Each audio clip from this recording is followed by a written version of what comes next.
It's 9:04, March 24th, 2023. I call to order this Budget, Finance, and Administrative Committee Budget Workshop. Moment of silence, please.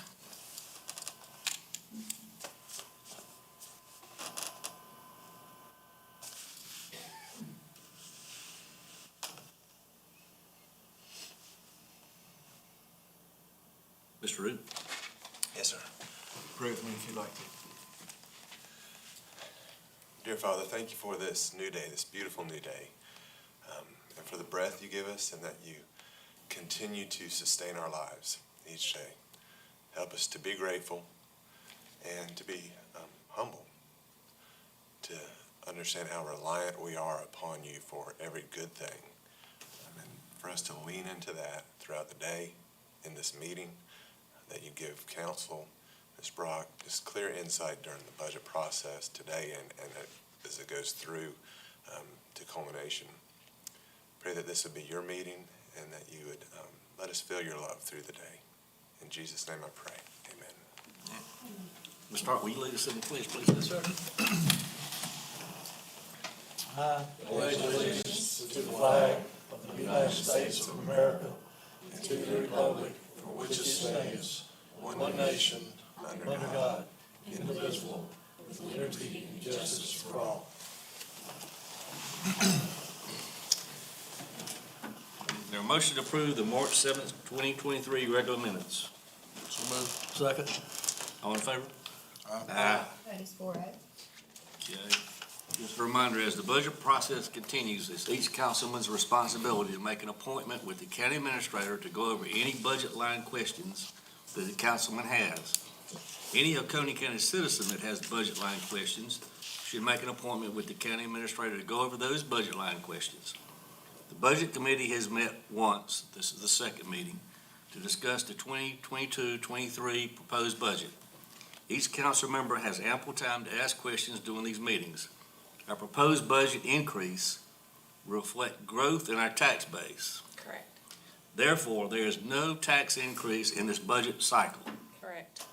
Let me make it crystal clear to the public and the council, there is no tax increase in this budget cycle, period. Ms. Brock? Thank you, Mr. Chairman and members of the Budget, Finance, and Administration Committee. It is Friday morning, a nice end to a long week, some much-needed sun rays falling on our heads this morning. First, I want to start off with this document here in front of you. It is the grants up-to-date document. We often look for grants for everything that we need and things that we want, items that we would not have otherwise been able to include in the budgetary process. Ms. Brittany Martin has recently been named Grants Administrator. She was Grants Writer previous to this. Not going to go through it line by line, but I want you to take some time as you go through this budget and look at the opportunities for funding Oconee County has had the ability to reach out. Primarily emergency services and sheriff's office. Those are our two largest departmental expenditures countywide. And if you'll see here, $33 million of Oconee County's funding is on these two sheets of paper through various forms of grants. As you all know, the federal government, state governments have recently announced further funding from the COVID and ARPA and infrastructure improvement grants. Oconee County is aggressive in searching for, collecting data, and submitting grant processes. This second piece of paper here, it's a landscape sheet. These are some upcoming grants. We will be applying for these. As you see, it's a little more than $10 million again. These are for matters that have quality of life impacts, solid waste, emergency services, administration. That is for the PRT grant that we were discussed in executive session a while back. And again, Sheriff's Office and emergency services. I bring this to you because as we continue to work through the growth in this county and we see the needs and expectations of our citizens and visitors increase, every effort is made to address any need that we potentially or possibly can through the form of a grant. which you all know helps offset any burden to the taxpayer. Now, I'm not saying all of these grants don't have required matching funds. A lot of the grants do have a 15 to 50% match, but at any time that we can expend a public dollar, 50 cents on a dollar for a grant match, that is a win for both us as council and administration and for our citizens. I have a terrible cold, so forgive me if I'm sniffling, I'm not crying. We'll open your budget books here, just past the table of contents. Mr. Elliott, I hope you don't mind. I'm doing summary first this morning. Unless there is a need or a request from council or any member of the audience, I'm not going to do each individual department, line item by line item. At the request of a citizen last year, we were able to provide the line items for each individual expense per department in the left-hand column of those. And the descriptions have been updated and changed to be a little bit more accurate in areas where there may have been potential for confusion. So starting, Jennifer, if you would, page 1 of 99. Do you have it? Okay, I'm sorry. Give me a second.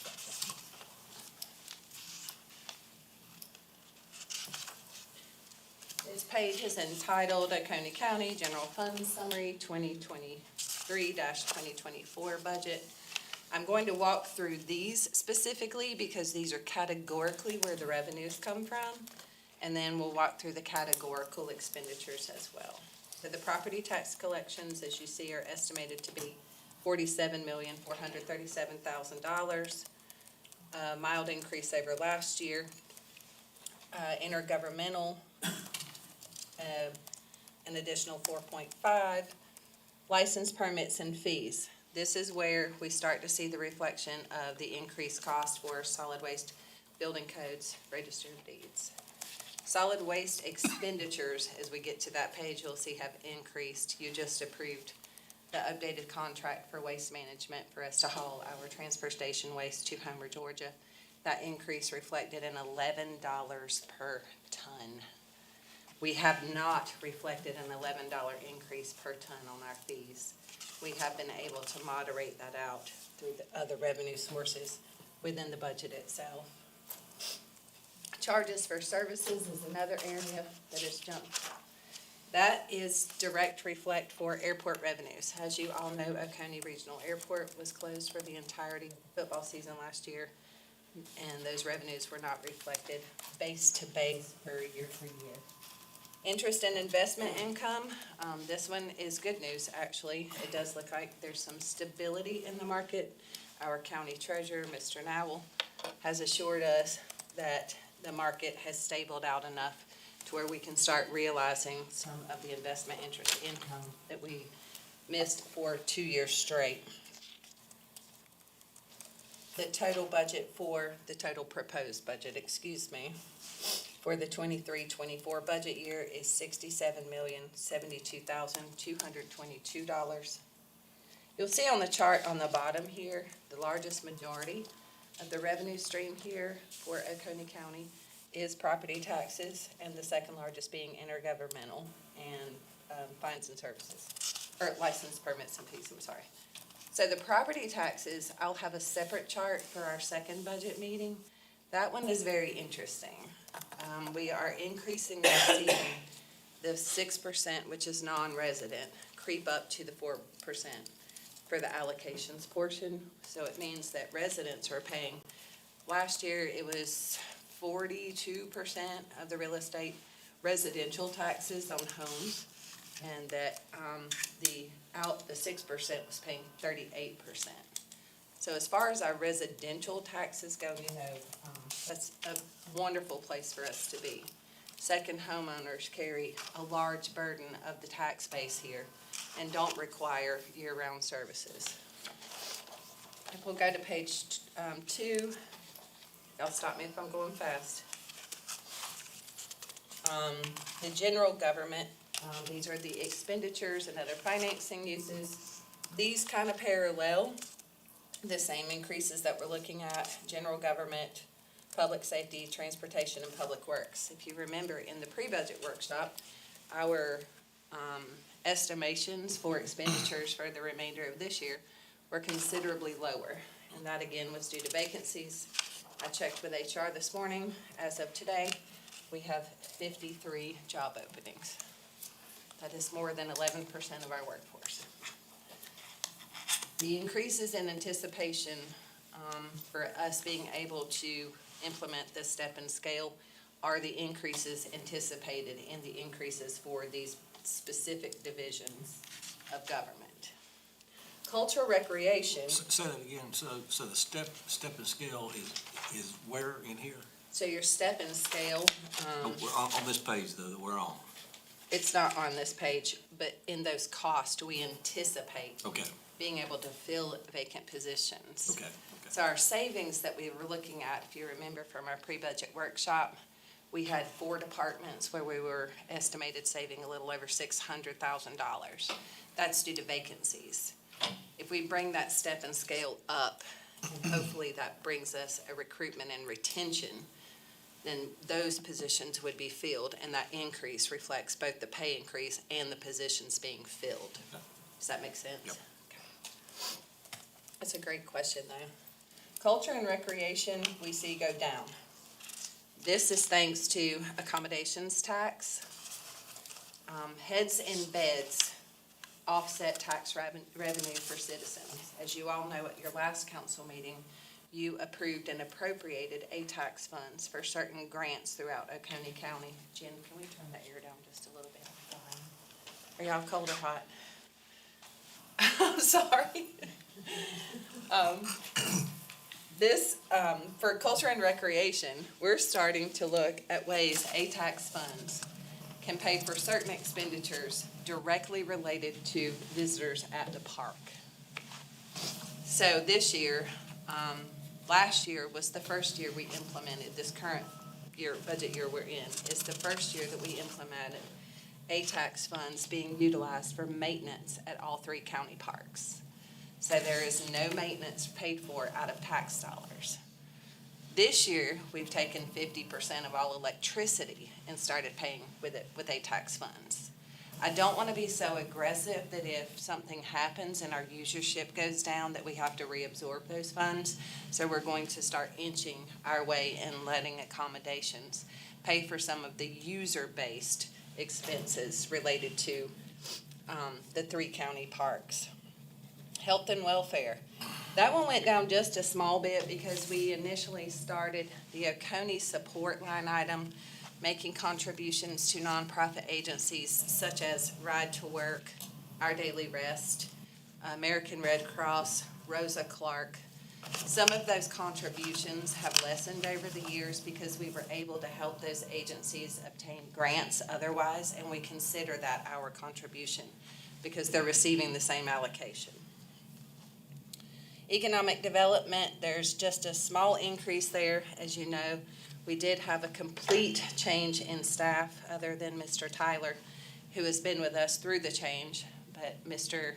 Gilbert coming in and Alicia now joining the team, they're working on some marketing videos, and our contribution to the alliance itself remains the same. One-time capital you'll see has decreased, and we'll discuss that one in a few extra pages. Our one-time capital are the items that individual departments can bring and say, okay, this is a one-time expense. It's not a departmental expense. You know, last year we did the extra insurance to the landfill under the one-time capital because that's not a direct department expense. It's something that helps, and it is a one-time purchase and should not be a recurring. And debt service lease payments, as you'll see, this one's going down again, and other financing uses has gone down another 149. So the other financing uses may be miscellaneous if we receive credits or debits for bad checks. Nobody's using paper checks very much anymore. We're getting a lot of electronic. Our website had more than 1 million hits. We're receiving a large portion of our tax payments now electronically through the website. We're just seeing a sea change, so to speak, in how people are using the options for electronic and technological advanced payment. I want to go specifically because taxes is a primary interest to both you as a budget committee, to you as a council, and to every citizen. I do want to go to page 5, Jen, if you could. These pages are not, no, keep it going. Oh, no. It's okay, we can help her. Right there, yep. Your page numbers are not the same as On the mine. computer, they're I'm not. sorry. Okay, anybody who's watching, please give us just a moment to make sure we're all in synchronicity as we move through this. Okay, we're all on the same. If you'll see the top line, that's real estate. That's the biggest thing, that's the most important thing, that's your house, that's your home.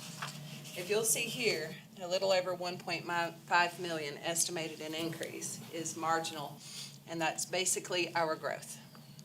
As you all know, you rolled tax back 3 mills last year off the general government side. So starting off with the taxes being 1.8 million less this year. This decrease that y'all implemented in September of last year is reflected. So that the tax burden for anyone who hasn't made a significant change, sold their home, upgraded, et cetera, we had the same conversation during the assessment and during the village discussion. That's simply growth. It's almost amazing at how quickly this county is growing. We all know how quickly the county is growing. It's something we can see every day as we drive to and from home and work. Vehicles is, I skipped one. BMW, this is a contribution made from BMW Manufacturing because each county contributed to the construction in the eons ago when the BMW agreement was made through the state of South Carolina. That one remains steady. Vehicle taxes, as you see, are steady. Homestead exemption, watercraft, all steady. Fee in lieu of's again steady. Motor carrier, this is, we get a portion of funds for interstate transfers that are along the interstates. There was an exemption of 9.5%. 2 years ago, it was recommended to be reduced to 6%. It will be phased out in a couple years, and we're receiving an allocation because of the phasing out of that in the upcoming years. The manufacturer's PV exemption, this one is manufacturing rebates at a state level. This is almost direct income from the state. County penalty, of course, is moderate. This is for delinquent taxes here at the bottom. As you'll see, the real estate property tax total, not just the individual homesteaders. Year-to-date for this year, we're looking at a little more than 39 million. That does not include the allocation for the High Point, Point West property. That will be hitting the books April. Did you tell me that yesterday? So you'll start to see these numbers level out. And as you see, the increase in property tax from actual the 28 million up to 37 million. Once you hit that 36 million, the rollback of the millage starts to reflect. This year will be the balancing year for once those mills are accounted for. And next year, we may have an opportunity to look closer at that and balance those revenues back out again. Any questions so far on this? Somebody tell me if I'm going too fast. No questions? We'll go to the next page, I think. Okay, the only one I have highlighted here for intergovernmental is the 3.4 million from state aid to subdivisions. Everybody knows this as local government fund. The state of South Carolina has started working on the budget process, but that number is still a tentative number. That is my estimation based on county expenditures for what the requirements are for local government. Funded mandates, that number is subject to change. The closer the state gets to their budget, we'll have a better idea of that. But at this time, that's as close of an estimate, and I'm fairly confident in the estimate, but it's a close estimate. I just want to reiterate that is an estimate. I don't know that y'all want to go through every single page. I want to bring you what I think is important to you. If there's something that I'm overlooking or skipping, please, please, please say, hey, let's go back to that. Item license permits fees. As you know, this is a big budget book. Page 9, let's go to charges for services, is the next highlight.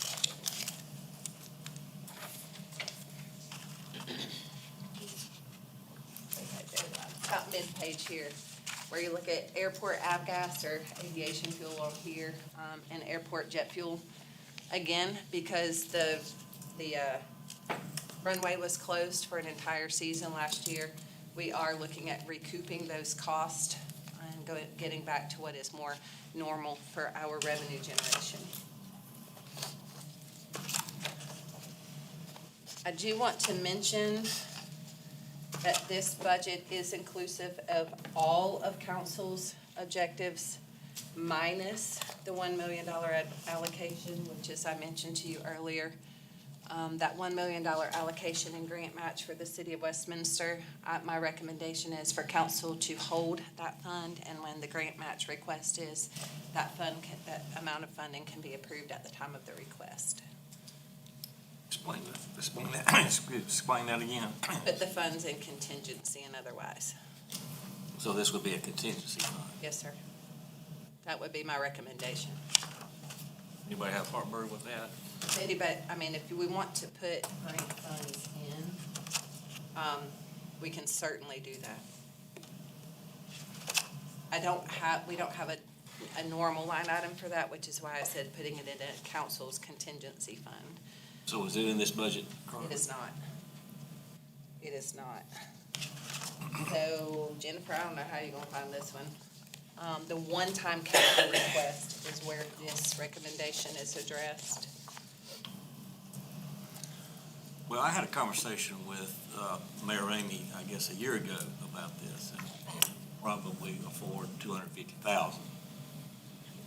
I talked to him again yesterday, reiterated that, and I'm sure Mr. Davis has talked to him too, but his point was that there's been no economic development money going to Westminster in a long time. District 1, my district, I don't ever remember any economic development money coming to District 1, so, and that's a whole district, that includes Salem. I think Salem's always ignored.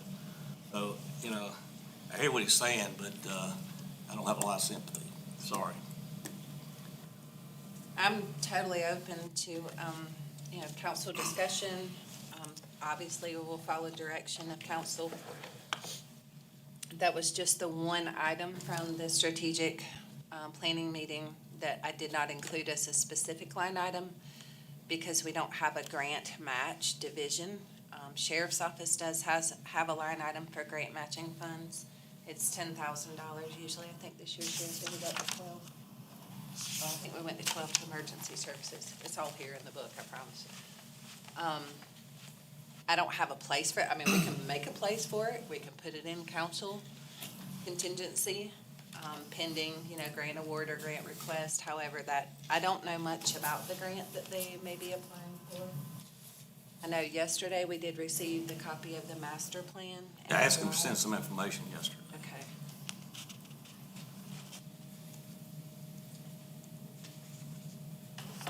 In the meantime, I'll address the one-time capital per department here. For council members, this is on page 25 of your book if the screen isn't big enough for you.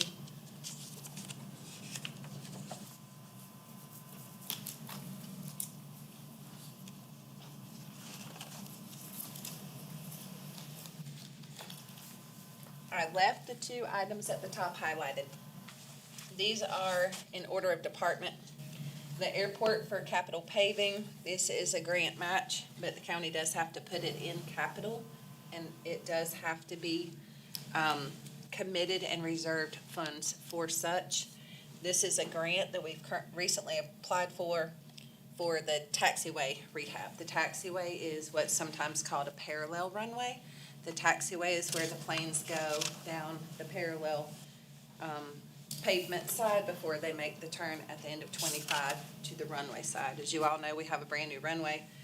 The next portion of the AIP, Airport Improvement Plans, Capital Improvement Plan, is for us to make the rehabilitation of the 25 runway taxiway through SC Aeronautics and the FAA.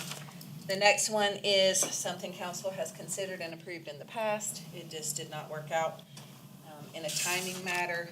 I don't know if it was COVID or some personal matters that may have happened with the property owner, but the $17,250 for a grant match for the purchase of the Mr. Hamilton home. The home is just west of runway 7. It's a 2-story brick house. It is considered to be in the runway protective zone, and there will be a need at some point, whether council approves it or not, but there will be a need at some point to have that structure either removed entirely or relocated.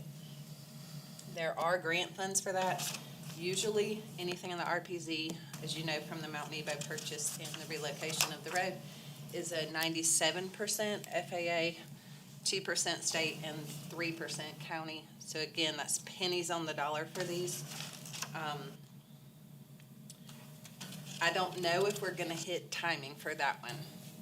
So we are asking for those funds to be approved because of the timing that the FAA requires. As you all know, appraisals are only good for 6 months.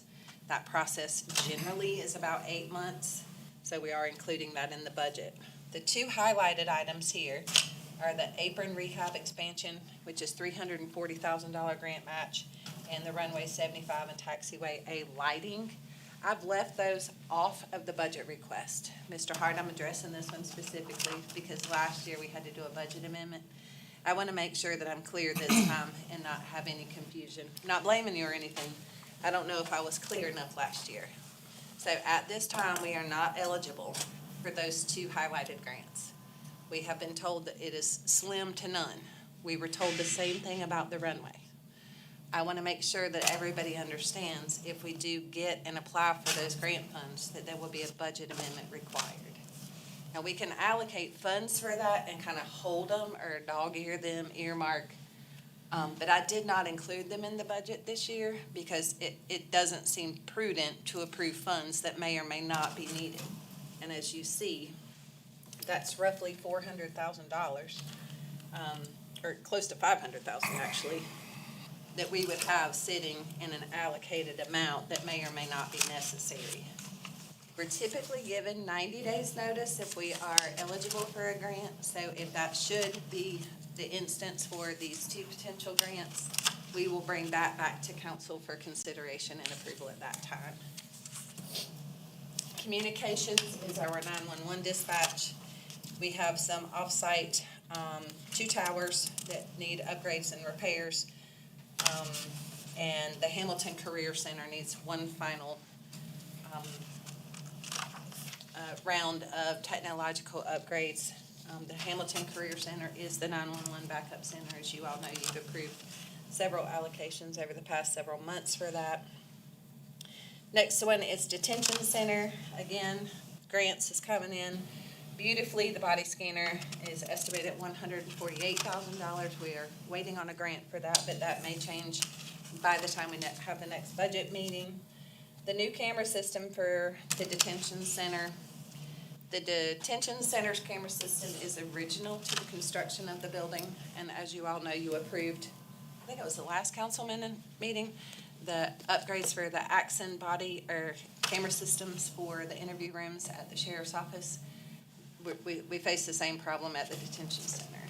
The cameras, and I kind of shuddered when I saw $500,000, but we simply don't have enough cameras in there. So 1, we need more cameras, and 2, the system needs to be upgraded. The detention center sometimes falls to the wayside as far as us spending what's needed there as the world has changed, and our daily occupation rate is now over 200, 220 sometimes.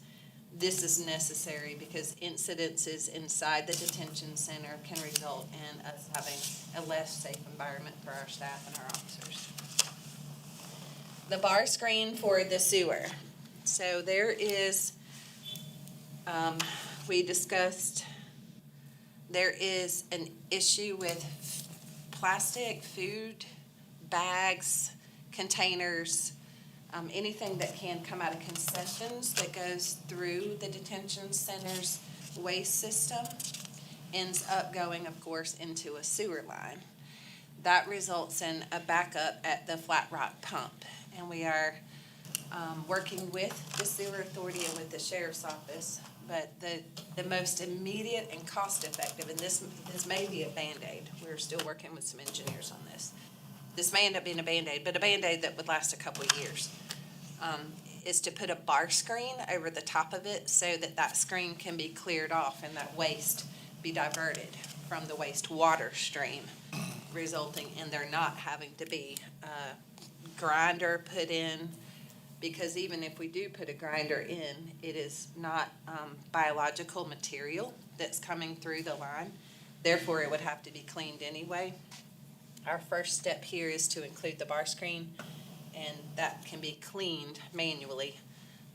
We have looked at 2 or 3 in the $700,000 to $800,000 range that do an automatic cleaning, but I don't know that those are gonna be any more of a long-term fit and solution to this problem. So my recommendation is, at least for the next 2 years, for us to install the bar screen, which can be relocated and used in other areas if needed. But it's to include that bar screen for this purpose, and let's see if it works before we expend $800,000 on something that may result in the exact same conclusion. And as you all know, we have sheriff substations throughout the county. The $20,000 increase there is for maintenance, landscaping, just general cleaning and taking care of the substations. The cost of doing business has increased just a bit. The finance office is requesting to convert to a new budgeting software. I'd like to give a lot of credit and kudos. Every single one of these pages that you're looking at right now are made by hand.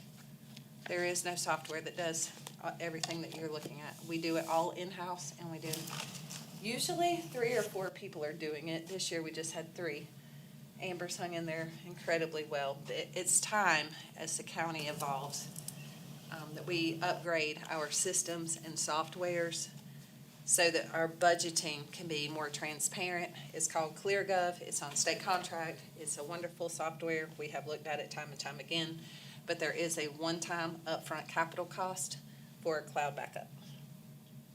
Information technology, a lot of these are related to increased security and cybersecurity. The Cisco 900 switch and the voice gateway, both of those 2 things are related to our VoIP telephone system, which of course keeps us, way down on payments, as we do have an internet-based telephone rather than a land-based telephone.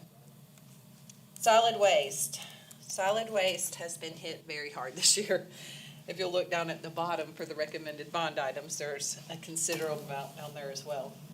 Mr. Davis, you can attest to this. Mr. Hart, I feel you can attest to this. Both of you, I know for a fact, have been to the landfill in the last couple months. Our BOBAG compactor is on literally its last leg, bringing in somewhere between 45 and 60,000 tons of waste in a landfill takes a toll on equipment. We run that equipment day in, day out, sun, snow, rain, sleet, hail. We're almost like the post office, except for it's a landfill. And a lot of the things that we're requesting here at the bottom, the large pieces of equipment, they're expensive. And that's all there is to it. It's the cost of doing business. At the top, for the capital expenditures, the mulching head for the excavator is where, when we go out on the back sides of the landfill, the closed portions of the landfill, it's not recommended that we take our large tractors, though the mulching head is like on a boom arm and it tilts and twists, and we can keep it to DHEC standard. The stump shear for the excavator goes down. It's a interconnected working piece for the wood grinder that is down here on the bottom of the page. So as you know, we do operate a mulching facility and mulch and compost facility. Our grinder that we're using now is just worn out. I can't believe we've made it as long as we have following the tornado. We did more than 600,000 tons of brush in 2 years. That piece of equipment has done its job. I don't see how it's still working, to be honest, but we're starting to spend more time and money with it being down than we are up. That is not a benefit to the citizens or to the staff trying to manage it to DHEC regulation. Going along consistently with the solid waste upgrade plan, we have an additional 6 to 8 replacement compactors on the containers so that we can keep the main convenience centers and recycling centers up and running. $25,000 request for supply storage. As the consumers continue to purchase online double-clicking items, they all come in cardboard, which is good and bad. Cardboard is a commodity. Yellow sheet, we typically get $10 every yellow sheet. Comes out once a month to let us know what the prices are. But in the MRF, where we bring all of the recycled cardboard materials, it's basically a big square warehouse with a baler in the center and some large partitions on the walls behind. In one of those partitions, we do store our needed items, and we honestly need that room for more cardboard. We have items in storage that really need to be in a separate building and locked up. We have herbicides, we have hydraulic fuels or fluids, we have gas for lawnmowers, we have additional chains. Those things just really need to be in a more secured off-site location so that when the forklift operator is working with a pile of cardboard up to the ceiling and not being able to see behind that cardboard, we reduce the impact for there to be an accident inside of the MRF. And again, going back to the scale house, as I talked about the one-time capital last year, the price of the relocation of this because of the DHEC regulation regarding how we're building the road for the secondary scale house, we need an additional $200,000. There were some impacts that we were not aware of that Seaman Whiteside brought to our attention to mitigate the traffic issues entirely on Wells Highway and for us to put that scale house behind the Strawberry Farm Convenience Center now. The entry road should be snaked in so that the queue of traffic is not impacting any of the traffic coming and going from BASF Industry and or the Strawberry Farm and Convenience Center users. And vehicle maintenance, capital equipment. This is for a tire mounting machine and balancer. The one we have is from the 90s and again, just has lived its useful life. On the bottom here are bonding items.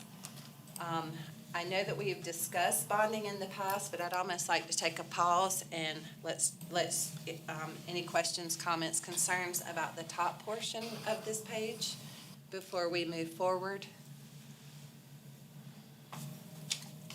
Am I going too fast? I just feel like I'm talking a mile a minute. Okay, moving on. These are items that most of you are aware of, but I have not put into a budget document until now. Typically, I do try to keep all of you abreast on everything that is going on in and about for our large purchase items to prepare you in advance. One-time capital coming in at 1.6 are items, I believe, obviously, that we can cover with one-time money, meaning, general fund government money. But when you start to look at the items on the bottom of the page, and I'll list them off just for the benefit of the public watching or listening, emergency services, the location of a fire station, near the Wells Highway intersection at Friendship, somewhere in that area, potentially, probably on county property. The detention center roof. This is the roof that covers the whole sheriff's office and detention center. This is the one that we brought to you last year, anticipating being able to incorporate some of the savings from our Johnson Controls Energy and Efficiency contract and rolling those savings into the capital requirement for the replacement of this roof. The roof at the sheriff's office is 17 years old. The issue with the roof at the sheriff's office is that it has French gutters, which means the gutters are on the gutter drains on the inside, resulting in there being potential water issues, and you not knowing about them until it becomes a serious problem. Sheriff is here. If y'all have questions, you're welcome to ask Sheriff, and I don't mind sharing the microphone with him for a minute. This has been a need for 3 years. We thought that we would be able to cover this expense under the Johnson Controls contract. We were not able to do such with the savings that were captured, because when the engineering came back, it was considerably more than we had originally anticipated, which is why it's landing on your one-time capital now. So when we replace it, will we do something about the French gutters? Yes, sir. And that's the expensive part, is to change those French gutters. Just replacing the shingles, we could have done and said, okay, well, the next person can worry about this 15 years from now, but that's not the reasonable or responsible thing to do. The French gutters are never going to be as functional as they were intended to be. There were 3 different engineers that said they were installed correctly, but they're engineered bad. We had another engineer that said these just were a whim at the time of the architectural design of that. And on the outside, they're very pretty because you don't see any gutters, you don't see downspouts. But in real life, they're just not as functional now. They were new at the time, or a newer concept at the time. And architects, of course, like to see things look pretty, and engineers like to see things work. And I guess the architect won in that argument. And solid waste. These are all pieces of equipment. So typically, I would request that we put solid waste equipment request into the capital vehicle replacement plan. But the TANA H555 landfill compactor, that would take up 75% of the entire budget for that entire fund, resulting in us having the inability to replace sheriff and emergency services vehicle as a first priority. Because this equipment is so large, I thought that we would have the discussion for us doing a lease purchase or bonding some of this large equipment, as to spread out the payment of the requirement of the cost over the period of years that the equipment is functional and working. The pieces of equipment here, minus the mowing tractor, all are directly related to the massive amounts of waste we manage and handle at the landfill and in the transfer station. The compactor units at the transfer station were upgraded a few years ago, which is fantastic. It's almost like you have to deal with one side of the road. Now, transfer station's on this side and the landfill's on this side. But I feel like the vehicle maintenance and solid waste department almost is like, just running back and forth. 3 weeks ago, we had 3 pieces of equipment down on a Wednesday afternoon at the landfill. One was almost a catastrophic failure. Thank goodness we had staff that recognized the problem before it actually became an emergency. But we have to start thinking about the equipment necessary to operate the landfill. We are starting to build the landfill in a way that's more linear, which means they're having to scrape more often. So at the old landfill, before we started hitting the height, you would drive in off and up to a ledge, so to speak, and you would be able to dump down. Well, before, we wouldn't have to come in and compact that in between every single few vehicles. But now when you drive in, you're driving off on what is more of a parallel plane, and the equipment has, like when a large truck comes in and dumps, the equipment has to come in behind that truck, get that waste, and push it back out. Otherwise, patrons would have to dump uphill, which is impossible. These pieces of equipment are necessary for the function of the landfill. There's a safety component as well. The John Deere 655 that we're operating right now has a tendency to get an attitude with staff and can destabilize. They do have stabilizers on them. They're not running over straight, flat, compacted. So you can drive over something and not have any assurance that this side isn't going to tilt down, depending on what's underneath it in the landfill.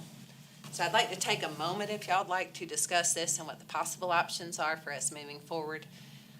I know this is the first time you've heard of this, but if appropriate, I would like to come back to you with a lease purchase plan where that payment source does come from the general fund and it's spread out over a period of time for the replacement of these large pieces of equipment. an appropriate move for our next meeting? I'm all for a lease purchase.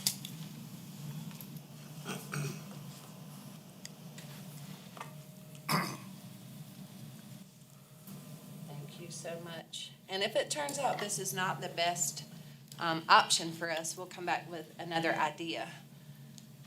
Let me ask you one thing. Yes, sir. What's this roll-off truck? What is that? Roll-off trucks are the trucks that we put the blue containers on. And the reason they're called roll-off trucks is because the containers have the metal wheels on them. So they'll hook a cable to it, much like any, like a compactor. So you'll hook a cable up to it, and then you use the hydraulic just to roll it up on the truck. Gotcha. So when they use the roll-off trucks, we use them for every single garbage compactor, every single recycling compactor, every single one of our cardboard pickups that we do. Roll-off trucks were in the capital replacement plan 3 years ago. I think we bought 2 or 3 in the first year, and we ordered 1 last year. We've got 1 that is just phenomenally old, but we call her Bertha. She just won't die, but Bertha's gonna die one day, and we're gonna need to replace those trucks. As the waste stream increases, we're not seeing any decrease in waste at our convenience centers. The roll-off trucks are doing more and more and more. We may be driving a roll-off truck and switching out containers, even a container that can't be pulled that day because we don't have room back at solid waste to do it. They may pick up 1 container on the roll-off truck, move it over to a different location, bring an empty in, and replace it back there. The necessity for the compactors and the roll-off trucks to happen simultaneously is because the older roll-off trucks, if we have to continue welding and welding and welding, they have a propensity, I don't know if it's probable, they have a chance of damaging the rails on the trucks because you're working with a very uneven surface from all of our welding and repairs to the brand-new surface of the smooth rails on a new truck. Only thing I can say for this solid waste stuff is, I guess we'll have to be looking down the road as more and more construction is occurring here in the county. We're gonna have to project the life of these pieces of equipment. So typically our depreciation chart is 15 years. It's funny because I joke with the rock quarry guys how rough they are on equipment because it's a rock quarry, we're pretty rough on equipment in the quarry. And not that we're rough on it, but equipment being in the quarry. You manage and handle granite, not limestone, not sand. But solid waste specifically for the lifespan for depreciation purposes, they say 15 years. Realistically for us, because of the volume of what we deal with at the landfill, it's about 10. It may have lower hours on it, but those hours are hard. It's almost like if you walk for 30 minutes on flat ground or walk 30 minutes going straight up a hill, That's the comparative of what these specific pieces of equipment in the landfill endure. Do I have any further questions, concerns, comments for the one-time capital? Awesome. Okay, new positions. There were several positions requested that did not make this sheet.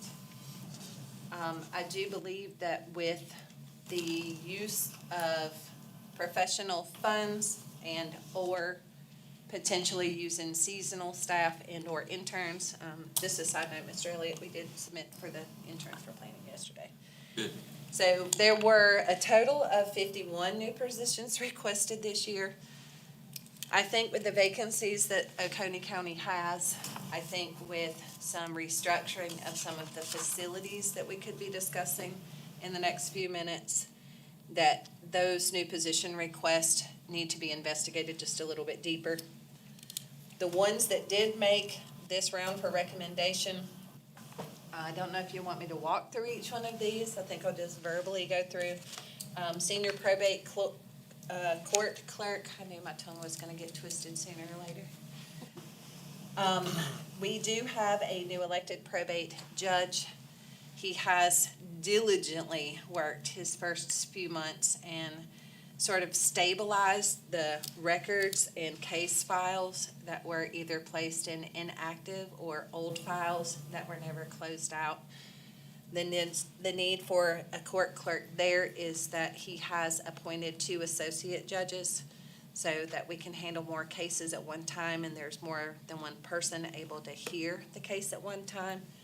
And he did request a caseworker, as well, as you see, but at this time, he is willing to work with us, and let's see how that caseload plays out over the next year before we add the positions. The coroner, as you all know, in the strategic plan meeting, we went over each one of the departmentals. This is sad but true. The number of people dying is just increasing. Our demographic here lends to that simply because we have an older population. The coroner does have an assistant coroner now who is on call, but that's 2 people to cover this whole county, 365 days a year, 7 days a week. He did request a part-time. I do believe a part-time is appropriate and feasible. It's not, I can't think of another department in this county or anywhere that has 2 people that are on call 24/7, 7 days a week.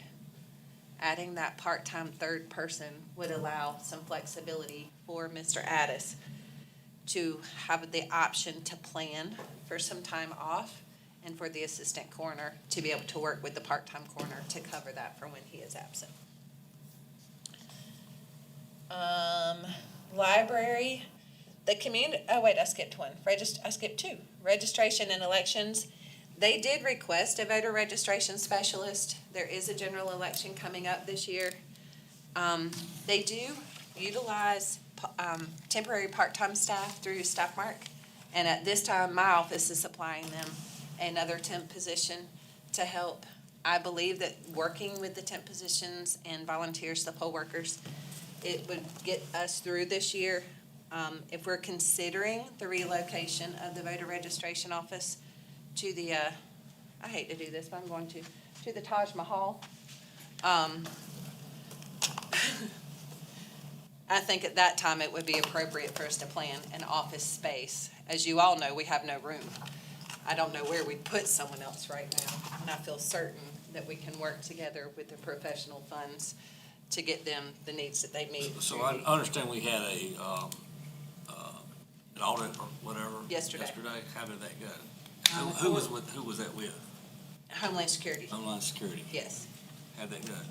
From what I understand, the report will be back to us in a week or so. So we'll know then. But I think it went well. Treasurer requested a position. I believe, Ms. Price, you talked to him yesterday?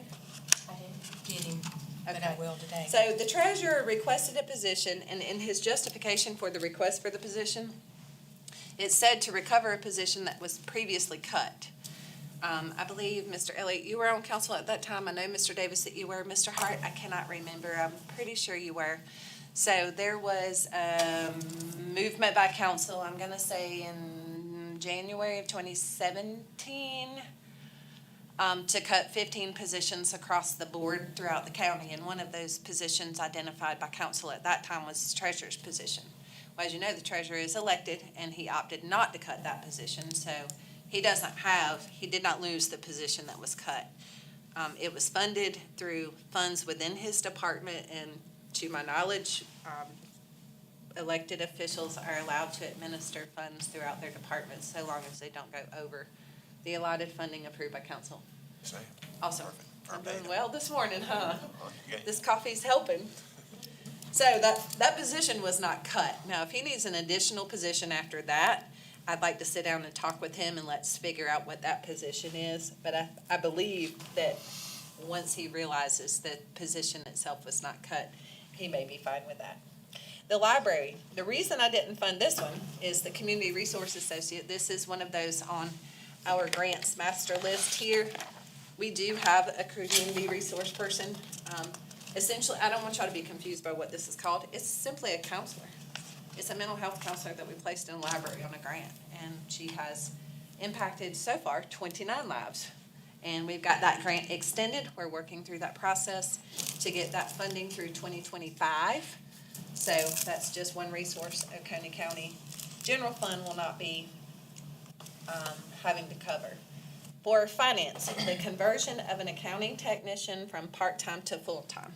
As we all know, as we have increased demands and we have additional staff, the finance office is responsible, obviously, for everything related to financial activities, but they're also responsible for everybody's clocking in, clocking out, W-2, W-9, W-4, benefits, vacation, sick time, and our finance office has worked diligently.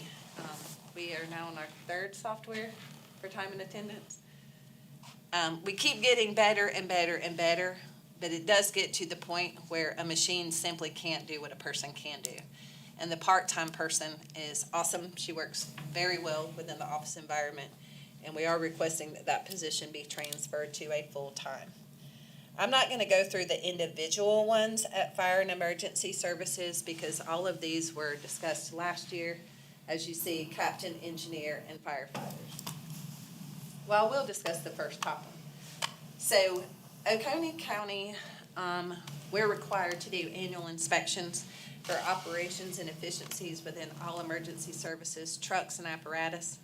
It's time we have one person that is capable of doing radio checks, vehicle checks, sorry, Jen, and the annual inspections on those. The reason being is if we need to do a radio check or not hose, because we do hose testing externally, or an equipment check on a fire truck, I really don't want to burden the station with having to make an arrangement to get the truck to vehicle maintenance, to get the radio checked.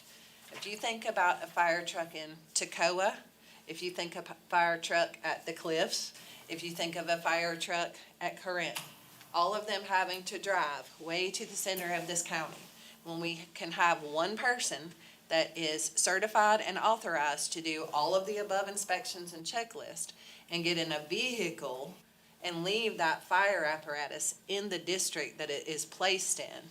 Taking a fire apparatus out of a district to check the radio and drive it 20 miles down the road just isn't efficient.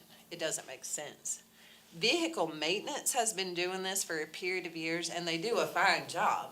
It's just not equitable when you look at the number of fire apparatus and equipment, well, rescue as well, I shouldn't just say fire, on the road. It would just be expeditious for us to have someone who can work on these radio communication issues.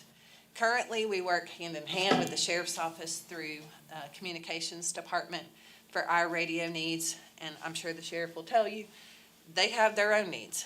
Having one person to divide up working on county fire and emergency services radios and all the sheriff's radios at the same time is absolutely impossible for one person to do. Going back to the captain, engineers, and firefighter positions, all of these are to cover shifts at the Bounty Lands Fire Station. Soil and Water requested a clerk. We are requesting that there is an increase in the soil and water technician salary. As you all heard, there was a request for a position. Mr. Davis, I believe you were the one that asked the question of Ms. Jones, correct me if I'm wrong, about the, what was it called? Like a farming advocate position? It's kind of an What's- agricultural, a county agricultural advisor. Yes, And like my- a coordinator yeah, position. my question was, how many other counties have that? What does it entail? What is the description of that? It wasn't necessarily a request at this time, although I see us headed that direction, but I was just asking So what Lisa other emailed counties. last night and said that she was not able before this morning to provide me with that information. I am gonna put a star beside that one.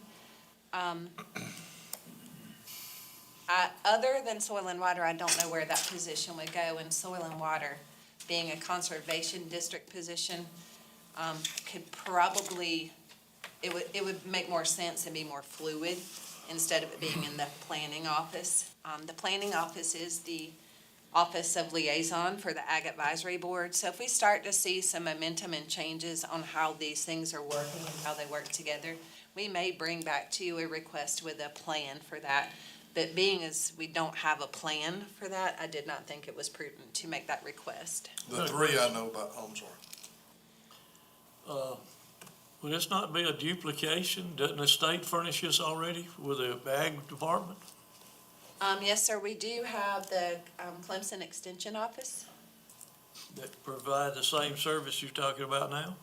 I'm not sure because I don't have a job description for the request. That's why I did not feel it was prudent for us to make that request at this time.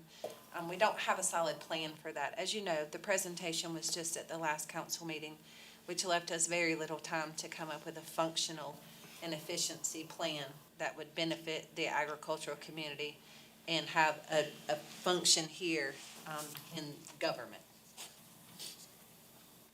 I'm interested to see what comes back from Ms. Jones regarding that. And I'm interested to see if there are other counties that have these positions, where they're located, what department they're under.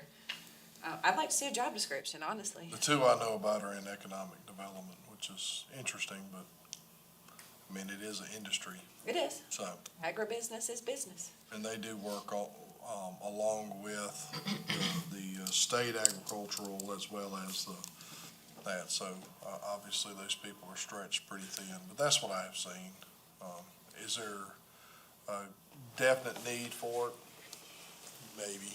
It just depends on, I mean, definitely with any new position, you want to make sure that it is, the description is proper, so everybody's aware of what it is funding, no matter if it's a police officer to a new position like that, would be completely new, so. I agree. And as we all know, the Agricultural Preservation Task Force members, I mean, there's still work to be done. You know, Lisa's work with the group was to gather data and formulate a plan of action, so to speak. You all heard her recommendations the other evening. I think as we work toward, implementing some of her recommendations at council direction, that will become more clear to us. And I know, like with us, on our farm, we have used Clemson Extension Office and things like that as well, so. Glenn, have you used them on your farm? And it may be something that we could work with Clemson Extension on. Maybe saying, hey, we would like to prioritize A, B, C, or D. Is there any way that we can work with y'all to help with this? The next position is PRT South Cove. This is really PRT and South Cove. So Mr. Stephen Shutt right now is the park superintendent at South Cove. He's also, by proxy, the special projects manager for all of the projects that Mr. Phil Shirley is spearheaded with the Destination Oconee / Recreation Capital Millage, which has been a godsend both to that department and to this county. The impact that us having the ability to make park improvements specifically during and after COVID probably saved a lot of people's mental health. But Mr. Stephen Shutt has been just an amazing asset to Phil in helping manage these projects. As you all know, Phil Shirley is over CVB, Arts and Historical, PRT Commission, and the PRT Department. And with the capital projects going on, it's just more than one person can do, even Mr. Shirley, which is surprising to me. So that we are requesting the conversion of that park superintendent to more of a capital projects or projects manager to help us as we move forward doing infrastructure improvements to the 16 boat ramps, 3 county parks, Seneca Creek, other large items that are going on throughout the PRT Parks and Leisure. I want to add an L in there too. So this would be a new position, right? So Stephen is currently the superintendent at South Cove. We're asking to create his position to be the program manager or project manager for capital projects while we are allowed to fill that South Cove Park Superintendent position as well. Right, okay. He's doing both right now. I don't know how he's doing it, to be honest. Phil and I meet monthly, and typically, the agenda for our monthly meetings is an entire page. And it takes us roughly an hour to get through all of it, because as soon as one item is stricken off the list, yet another item rolls onto it. And it's a testament, and I urge all of you to come out and see all of the park improvements. In fact, I think we should have a council meeting at the rec building. I know we did the groundbreaking there, but I think we should have maybe our next planning retreat or something. Well, the revenue of South Cove supports that position, Oh, yes. so, Oh, I mean, yes. that's the one thing that, Oh, yes. as we're looking, the revenues that are increasing across the parks and, the ability to allow more people, into those parks, so that's a, Yes, and yeah, all parks have had significant improvements. It's amazing what a little bit of encouragement and a few dollars does. And again, ATAX funds help keep offsetting costs to taxpayers. The expansion of our outdoor activities, and you all know what a wonderful and beautiful outdoors we have, but, you would think that at some point, everybody's already heard of us. But the new people that I have come across, either walking the dog out on a nature trail or simply at a restaurant somewhere, and they're like, oh, we just came from Maryland. And, it surprises me that we consistently get new people all the time. And the amazing discoveries that they have when they come here. Most people don't live in a place like we live. Most people can't walk out their back door and go to any number of waterfalls for free. quality of life. It's amazing. It really is. This is pretty important. And if you look here, a lot of these grants, talking about the quality of life thing, a lot of the grants are geared toward better lives. A lot of our expenditures here, even these new positions, these are all quality of life measures. Magistrate. So the Walhalla Magistrate Court has a 40-some-odd% increase in caseload. COVID slowed us down tremendously. The court clerks in all magistrates' offices are extremely busy. As you know, all magistrates do traffic violations and small claims, evictions. So there was a period of time that it was level, but now we're starting to see the increased number of cases and the need for us to get those cases through the court system expediently and not having a 7 or 8 month wait on something has become more important for people on both sides of that. How would you feel if you had a small claim that couldn't be heard for a year? So we need a court clerk. Blake is a wonderful magistrate. I believe now he's our longest standing magistrate. He's our chief magistrate. His justification for this, as you'll see in the back, are those in here? I can send all the justifications out if needed. It's just, data doesn't lie. It's simply in the numbers. Vehicle You maintenance. probably could have two of those. I'm surprised he didn't ask for two, assuming that one would get cut, but I'll be honest, when departments ask for stuff, I feel like all the asks are justified. I'm not saying any of these that were not included in the recommendation for fulfilling are not justified in any way. I think every department has their own needs, and I do have a tendency to rely very heavily on departments to provide me with a list of their needs. But the ones that were not included, I'm not saying that we won't consider at some time when some changes are made. Why is that salary, that's one of the lowest salaries we offer here. Why is that salary? Is that the standard salary that we have on court clerk? Cause that just seems That, extreme. It's gonna go up with the, yes, so this one is not included, that salary number.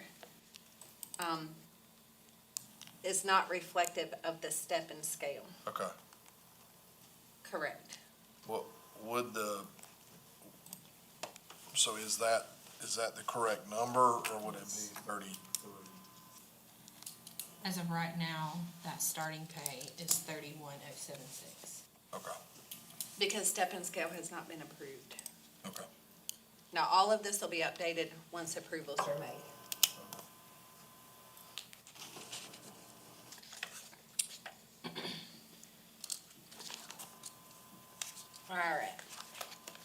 have a blue page.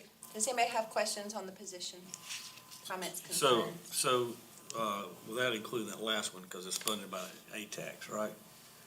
Yes. So I've got, Thank you so much for bringing that to me. all the ads are public safety except for, I call it half in finance, which is conversion Correct, to full-time, and 2 in PRT. correct, Everything else is related to public safety. correct.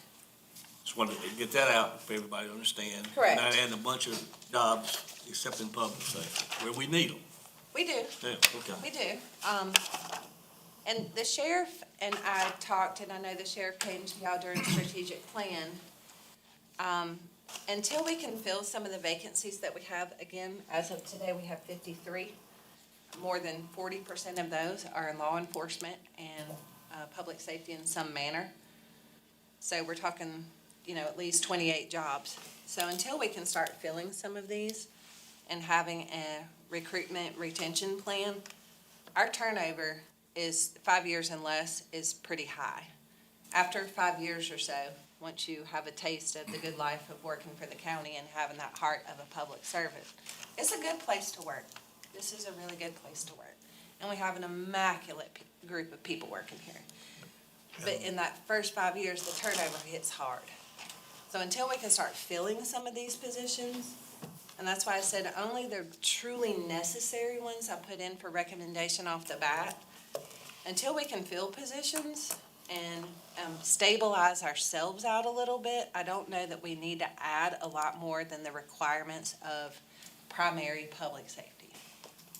Just to clear up some false information out there, what we have done over the last 5 years on increasing, especially in the police, law enforcement area, to increase our pay to where we're competitive on new hires as well as awarding those.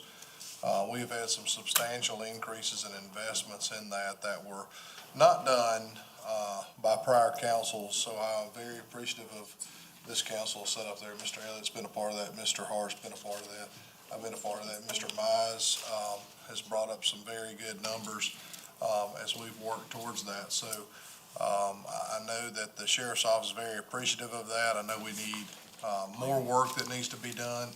I'm very thankful Sheriff Crenshaw has continued to brought that up to make sure Oconee County stays competitive and continue to move forward in that. But I know there was some conflicting information out there that people like to get involved in the sunset and spread false information. But I know this council is definitely continuing to push forward for law enforcement pay, and that's reflective in this budget as well. And we will continue to do that until we reach the point where they're coming to Oconee County instead of leaving Oconee County. So Sheriff, we'll continue to do that. And by the way, Mr. Mize asked, should we raise the sheriff's salary? We did that last year with a nice bump. And the state seems like is the state gonna bump that? What's the, Ms. Brockett? I think so, not this year, they did last year, the state did increase sheriff and Coroner did not get included. sheriff and clerk of court. Clerk of court and probate judge. Good. The step and scale, if I may, this might be a good place to start with that. So at the direction of the last budget committee, or I think it was law enforcement committee meeting actually, for the minimum salary to start at 44. It did change the scale a little bit. But what you pay for something isn't what it cost you. It cost us $614,000 in turnover. If we can't keep officers, we're losing not just the money. The money's one thing. We're losing the experience. We're losing training hours. We're losing the ability for that officer to be an effective part of our community, just like a firefighter. If we train them and then they leave, we've lost more than what we've spent. We've lost the training hours. We've lost the ability to count on having a plan 18 months from now. We lose so much more than the actual dollar when we have turnover, especially turnover because you have to invest a lot on the front end. You have to front load bringing in new employees. Jen, if you don't mind, I'm gonna use you. after about Jen's first month, I think she was sick of being around me. But you spend a lot of time and a lot of energy because government is very complicated. It's hard because of our policies and regulations. We want to make sure that when we send somebody out there on their own to flap their wings, that they know of the resources, one, and that they have a certain amount of the Oconee way, because we're pretty prideful in how we provide our service. I know, Mr. Mize, you've been on the council a short period of time, Mr. Hart, Mr. Elliott, and Mr. Davis. Over the years, the number of complaints that I receive in my office have decreased. And I really think that is attributed to our investment in training our staff and teaching our staff and allowing our staff freedom to learn things outside of the silo of their own departments. Bringing up the salaries reflective of the expectation that we have is very thoughtful on your parts. You know, money is one thing that an applicant considers, but morale is another thing. We had a period of time where our turnover was extremely high prior to me becoming administrator, and it was difficult to watch people come and go simply because they didn't feel the future here was stable enough for them to want to stay. So there's a testament, not just to the money part of this, but to a council that supports. I mean, you telling the chair right then and there, you know, we're committed to this. That leaks down to your staff. They all hear you. They all watch these meetings. And this is a testament for y'all that you're committed to addressing something. Yes, it's gonna cost some money on the front end, but it is gonna be a long haul fix. So with the changes that we made coming out of law enforcement committee, bringing the minimum salary to $44 for uncertified and $46,200 for certified. And again, and y'all all have this, I know I don't have extra copies to hand out, I'm sorry. This is in the backup, or will be in the backup, I guess, it's not in today's yet. But bringing that up, it gives me a little bit of promise and hope that there'll be some sustainability, not just in the sheriff's office, but in fire and public safety generally as a whole, because that are the areas where we have a tendency to have the highest amounts of turnover. I bring this up because the quality of life matter. So if we start to look at where the county, because I think Mr. Elliott, you said put your money in, or I don't remember your exact words, but. Put your money where your mouth is. Right? Okay, money where your mouth is. So if you'll see here, public safety is roughly 40% of the expenditures of Oconee County's total expenditures. And general government, which is supportive of emergency services, and transportation are the next largest two. You'll see that we invest in public works. You'll see that we invest in culture and recreation, health and welfare, and economic development. Keep in mind your public works, you know, we have two different special funds for the funding of transportation and public works. So this is specifically general government. I didn't want that number 9% to be like, oh, we don't fund that enough. Public works, road millage, and bridge and culvert replacement have designated funds for those as well. But just to go back to the quality of life thing, the 40% in public safety. You don't enjoy the great outdoors without feeling safe. You don't enjoy going to a park if you don't feel safe. You wouldn't build a fancy house if you didn't feel like the fire department was coming. Those are all quality of life and completely reflective of Oconee County's commitment to continue contributing to everybody's quality of life. So this is all the expenditure of general fund. This is just salaries.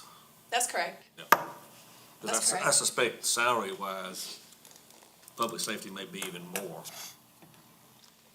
It is, If you took out the one-time capital and debt service. That's right. It's the whole government fund altogether.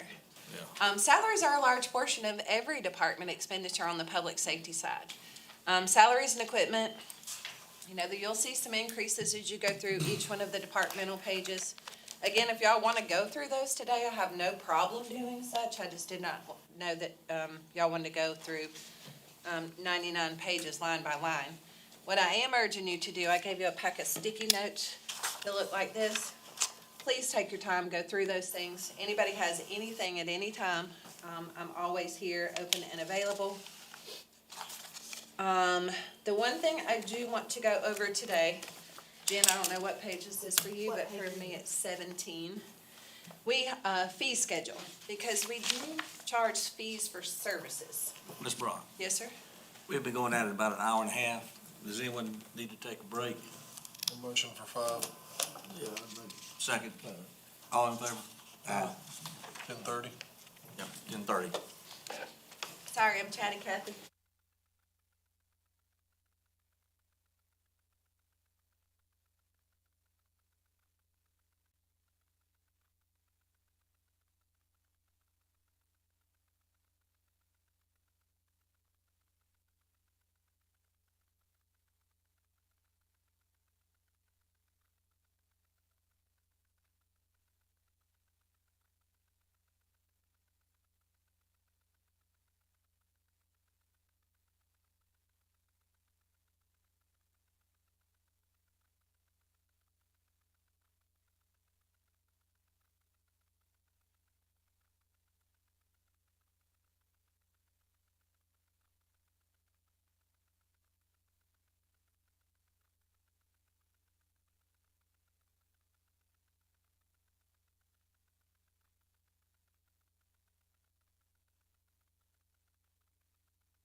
Is there a motion to reconvene?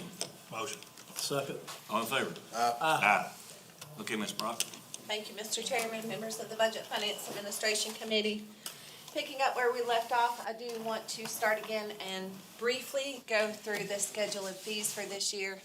As I did indicate earlier, we had to renew the solid waste agreement with the landfill here in Homer, Georgia. We are resulting in $11 per ton increase. We do have some marginal increases.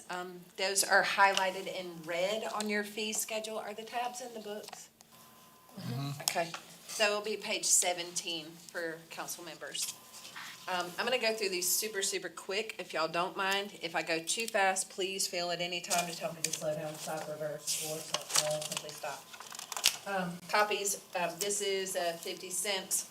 This is keeping everything consistent across the county. I don't know how we overlooked it last year. We kept it at 25 cents for general government, but independent departments had them at 50 cents, and this is just a cleanup factor. As we all know, the price of paper has gone up. We don't have a lot of people that request individual copies, but this is a consistency matter. 11 by 17, that's the bigger ones. These are the ones we spend a lot of time and energy on, and for whatever reason, these get jammed up and stuck in printers more often than not, but again, just some consistency there. The airport fees have not changed at all except for one item, and that is long-term parking from 25 to 30. As you all know, we upgraded the entire long-term parking area over the grant period this past fall. $1 per day for long-term vehicles is absolutely reasonable. No changes on page 18, no changes on page 19. Bottom of page 20 in the planning department. For appeals, variances, and special exceptions, the fee has gone up for $300 because of the staff time and sometimes attorney time for these, just to cover the in-house expenses of doing such. Zoning verification letters, this is a new fee. Jen, this is closer to the bottom of the page, thank you. This is new. This is for typically out-of-state builders and/or developers. They'll call and say, hey, can we please get a letter written for this parcel or this parcel or this parcel or this parcel? We have never once, ever, at any time, written a zoning verification letter for a county resident. And these are matters simply because it takes time. As you know, the planning department, I believe you were all here for the Planning and Economic Development Committee meeting the other night. The planning department is spanned as thinly as any department. And just having those outside inquiries pay their fair share for what they require. And a lot of those don't pan out to be anything. Yes, sir. I got a question on that. Sure. For plats being, let's say, I guess you'd say, approved for recording, they get charged a fee on that, but what I'm getting around to, you got certain exemptions. If it's over 5 acres, if it's a family, if it's inside of city limits, and there may be others that I'm not thinking of, they go to the planning department, they want a copy of it, is the residents of the county getting charged for these that are supposed to be exempted? No, sir. Okay, that's what I wanted to know. Third-party review. So for very large developments and for the larger subdivisions that we discussed previously in the Planning and Economic Development Committee, if the investor and/or developer decides that they want to have a third-party review because they want to turn around in 24 hours and they want to pay extra for that turnaround time, that's a new fee we put in there. Typically, everything does go through our software, through CitizenServe, and we do collect the fees for that. But if there's an expedited or a reason that a developer wants to have a third-party review, it's totally fine with us, but that payment must be made in. And an additional third-party review means if there's a piggyback request for that. Next page, Jen, page 21 of 99. Scroll down, again, everything in red is either changed or new. If there is nothing in the FY '23 column, then it is new. As I indicated earlier, we do have a new elected probate judge, Judge Singleton, who has incredibly gone through and worked with other probate judges and has determined the fees in red to either be out of date or need to be updated reflective of the services provided by that court. The significant change here, obviously, is for the affidavit for the safe deposit box, bank balance, and then all of the matters across the bottom. Continued on the next page, again, the top half of that page is probate court as well. This is primary for marriage license in-state or in-county versus out-of-county versus out-of-state.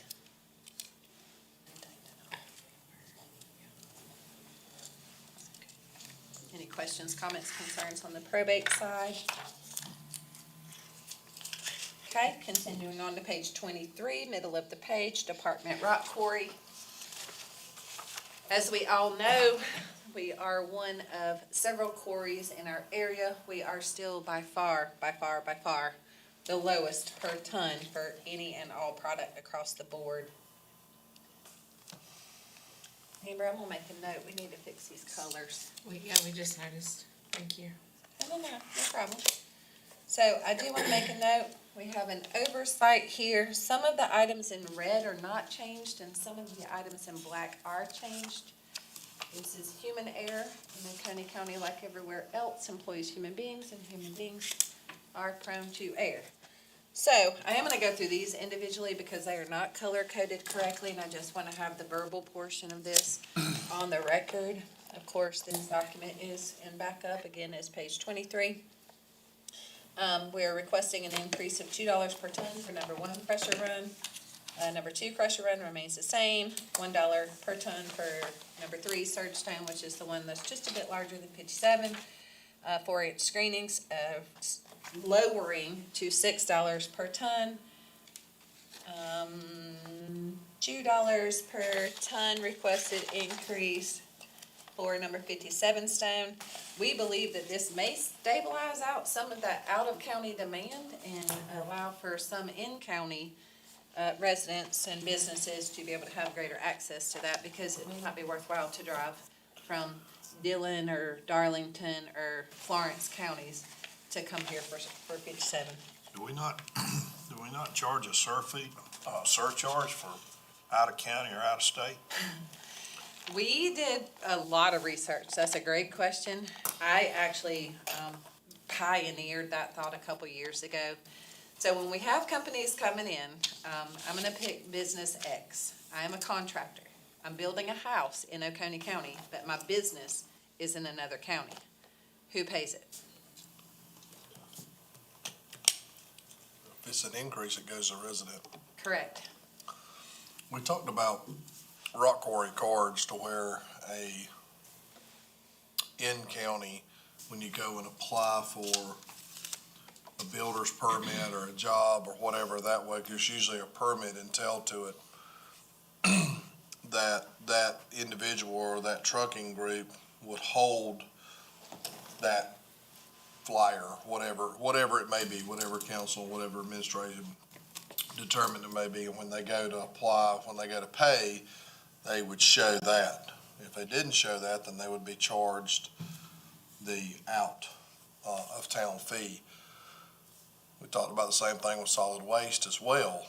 How do you do that? And what's the proper way of doing that? And I guess it was you that talked about some other places are doing, it's kind of hard because there's not a lot of counties that have rock crushers. Chira. Yeah. So, but how do you determine what that is? Because a lot of them pick it up, haul it, and they wholesale it. But you also have a lot of local guys that pick it up and wholesale it, but they also pay and help offset taxes because they do that. If you didn't have them, what's that cost? And I think that's, you know, in the discussions that I've had, as much as I want to make sure that we are able, they've done a marvelous job over there at the amount of stone that they're putting out. And so the ability for everybody to get it hasn't been the biggest complaint as what it was when I first got on council. Obviously, what was that, $9 million just for, well, it was plus some other stuff, because we got added screens to it. But that was kind of the thought process is, how does that work? Who applies for it, and what happens if a person shows up there for X trucking and says, oh, this is a job site in Oconee County, but they don't have that fee? So, I have, a whole notebook.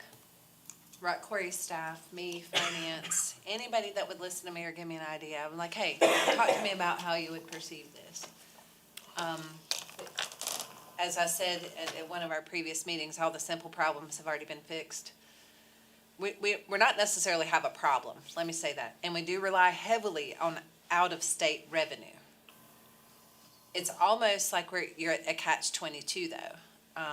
You know, you want to charge extra for outer state. One, we'd have to add 2 or 3 people just to verify all this stuff. I mean, we're talking 28,000 tons a day.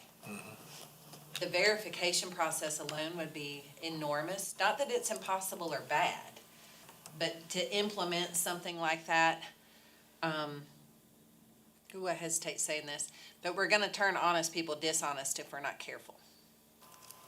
Because we can price out-of-state people out of here to where it's cheaper for them to register a truck in Oconee County than it is to pay the out-of-state fee for rock. We could work our way turning honest people into questionable people if we changed it to the point that it had that much of an impact. Which is why the increase in fees just makes the most sense. It's not such an increase that it has, and Rock Quarry staff has talked with our largest customers about this price increase. I've had several customers call and say that we need to go up. You know, that it wouldn't be worth the gas for another company to drive this far if we're within $1 or $2 of their quarry's prices. So it may not be the most optimum thing to do, and there's no reason to think that we shouldn't revisit some other ideas. For all the, 22 months, it was rough sailing. I almost say if it's not a problem yet, let's don't fix it yet. And I'm typically not one to say anything like that. I'm very proactive. But I think if we give this a shot to work and see how we're looking with supply and demand. Now, you know, we meet demand. Yesterday, we did have to stop making 16 and 18s, but that was simply the big, large rocks. And you'll see down as we keep going through this fee structure. The larger rocks are becoming more of a demand, and we have, for safety protocols and MSHA regulations, we have 2 people managing the larger rocks, which is why you're looking at some of the greater increases here on the bottom of that fee schedule. I think the biggest concern for me would be, you don't want to raise it to discourage those from out of town hauling it while affecting the in-town. So you want to be fair on both accounts. Now, there is an ability to charge, you know, Oconee County-based business. And I don't think they would have an issue applying for that if the difference was $1.25 per whatever all the way down. And you said, okay, your business is based in Oconee County, your trucks are based in Oconee County, here's what it is. I don't think $1.25 difference from those that are even out of town working and building would, you know, hurt them. We charge the same thing for, if you got 2 houses side by side, this person lives here, this person doesn't. They're paying 4%, they're paying 6%. We're already doing it on property taxes. You know, I'm not against looking at that, because to me, we're getting a building usually, we're getting the truck taxes, so you're getting all that. So if you charged and said, hey, as long as they come in and, you know, let's call X truck and your out guys and your A truck and your in guys, if A-Trucking's county-based, then their truck would have a sticker, or when they come in and say, I'm hauling for A-Trucking, they get the county price. I'm not against that at all, because it doesn't affect our in-haulers, who should be probably our number one customers across the board. We are, but keep in mind, we're still a third of our two neighboring quarries. Right, Even with these price increases, we are 1/3 of the cost of our neighboring. I agree, and but I'm still saying that if our outside haulers were charged $1.25 per ton more, because they're not paying any other property tax in here, I wouldn't be against looking at something like that, because we've discussed it, and how do We you have. do it, so, I mean, that's just something, I appreciate Don bringing that up, or Mr. Mize bringing that up, because I think that is a good point that we have constantly talked about. And to me, that's the only way of doing it. If you're based in Oconee County, you get at this rate. If you're not, you get this rate. $1 more, what is that value? To me, that doesn't hurt anybody, but it keeps our local haulers, And if you can figure out that sweet spot, it's not gonna deter them from buying. And so we just, No, and we if don't see have a If supply it does, problem. guess what you do? You change the fee. We don't have a supply problem. Mr. Reed, actually, I think you sent me an email yesterday. We're starting to move on with the next portion of purchase for the ore. We have that acquisition plan. We really need to visit the acquisition fund. That's something we'll probably bring up as an independent discussion outside of budget. But the acquisition fund for the land acquisition related to the property surrounding and adjacent to the quarry is archaic at best, and it's 20 years old, and it's not reflective of the funding that's gonna be required if we consider expanding mining opportunities within parcels surrounding and adjacent to the quarry for the future. Again, these price increases are necessary because the cost of business is going up. We blast more rock, we make more rock. It means we use more professional services. It means we get more DHEC permits. It means we have more boots on the ground as far as our staff goes. It means we have more maintenance on equipment. So these costs are reflective of the cost incurred.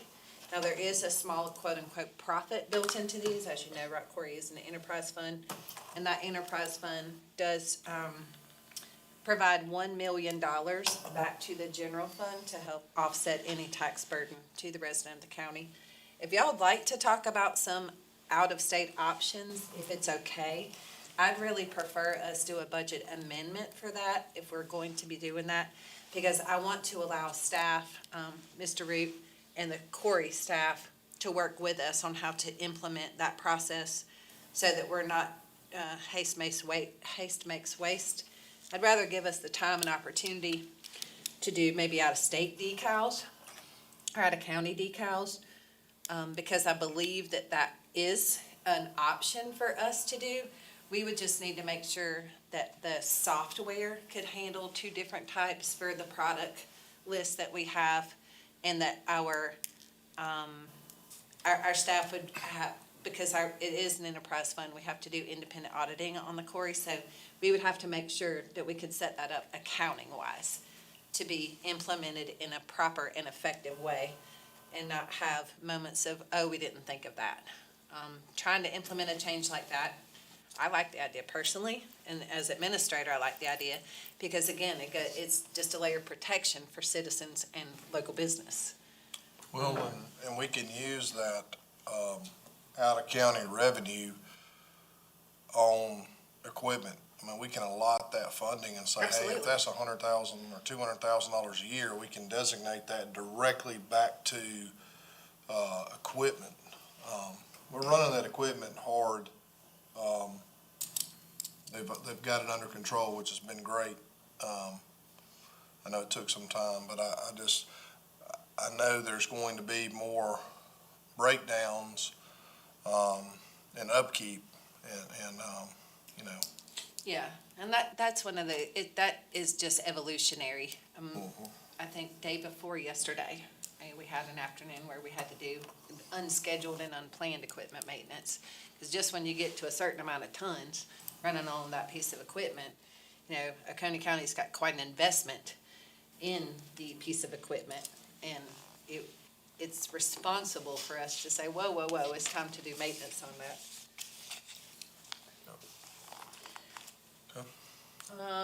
Thank you, Jen, for scrolling. All right, so here at the bottom of this page, the bottom fourth of the page, you'll see some increases here for solid waste. The tipping fees, as you see, we increased $5. This is still $6 short of the increase that was reflected on us. There is a small margin in the $60 that is not a complete and actual cost for Oconee County management of that. So we do feel like this would be appropriate while not crippling any of the waste haulers here. And residential and commercial are now the same amount of increase. The commercial, industrial, residential, and combined licensing here, that's at the bottom of the page. The Pickens County Transfer Station has seen a decrease in their waste from small haulers beginning July of 2022, when Oconee County waived all fees for small haulers. So those licenses, we're starting to see some applicants come in. We do accept out-of-county waste per DHEC requirement at the landfill and at the transfer station. But as much construction as we're seeing coming in from the Clemson side and now on the Anderson side, we are running more permits for those. And there are reputable small haulers, and then there are overnight small haulers. These fees just help cover the ones that are not as stabilized, I think is the best way to put that. Credit application fee, next page, Jen. This is reflective of the same at the quarry. It's simply an increase in what we're paying to have those application fees processed. And the 10% for the grace period, because that's reflective of the inflation that Oconee County has realized. Any questions, comments, concerns outside of us doing some homework for the quarry fees on any of the fee schedule? On the haulers, the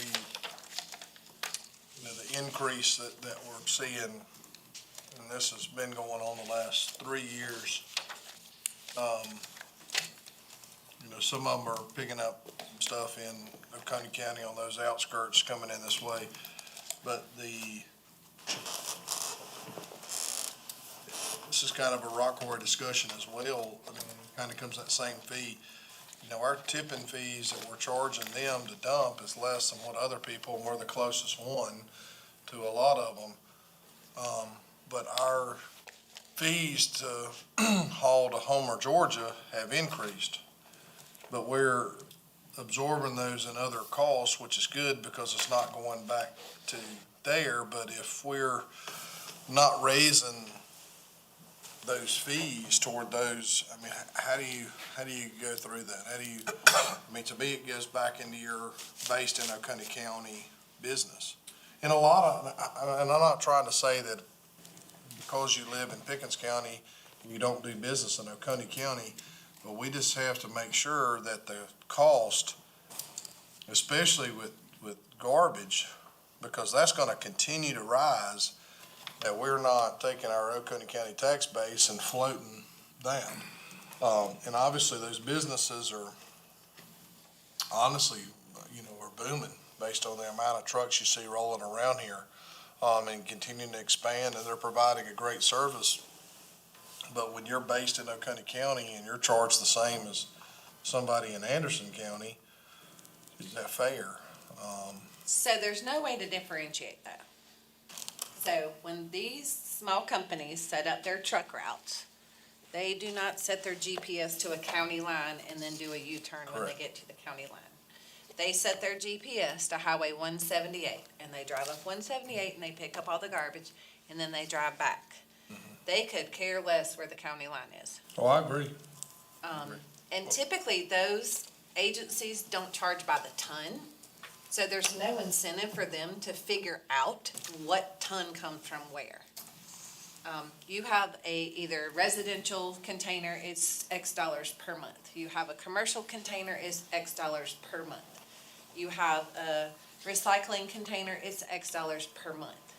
Right. They don't calculate their tonnages. Now, probably on the back side in the darkroom of accounting, they bring back their waste tickets from our transfer station or our landfill, whichever it may be, and they calculate the number of tons they brought in from Route A. Then they say, okay, Route A needs to be $20 per month per can.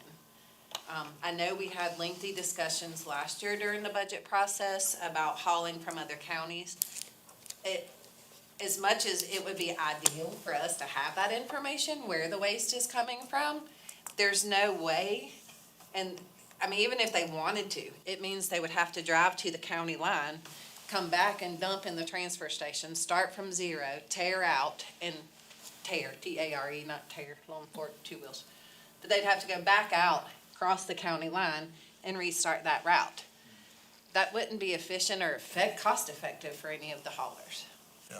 So as long as we're going to be carrying the load for out-of-county waste, there's no way for us to figure that out. I agree. None. And that's, I mean, Now, residences don't pay much, right. so your businesses do. And, you know, as far as our haulers go, like the three big ones, Waste Management, Republic, ILAD,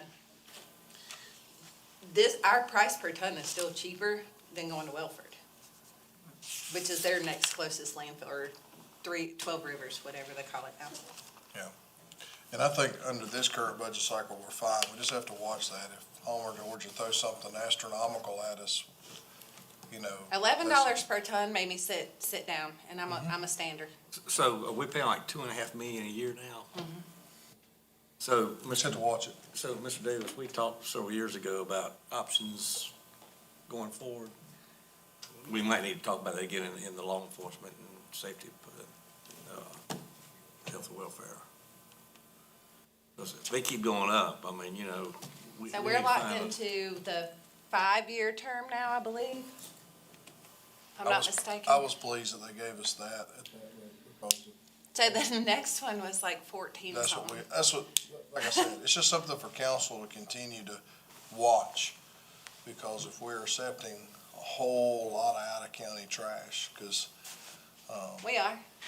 I know, And since Oconee County waived the small hauler fees, not one small hauler has been to the Pickens transfer station since July of 2022. So we know every piece of garbage they're picking up in Pickens is coming here. Swain talked to the solid waste director day before yesterday. Yep. And, you know, I mean, is there the argument that they're bringing waste that otherwise we would not be bringing from the convenience center? In county, absolutely, because, you know, all waste goes to Wells Highway.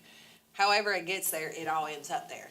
But when that number is diluted by Anderson and Pickens County waste, then our way to track cost per ton for our own waste is, it's impossible to factor in because we don't have those weights.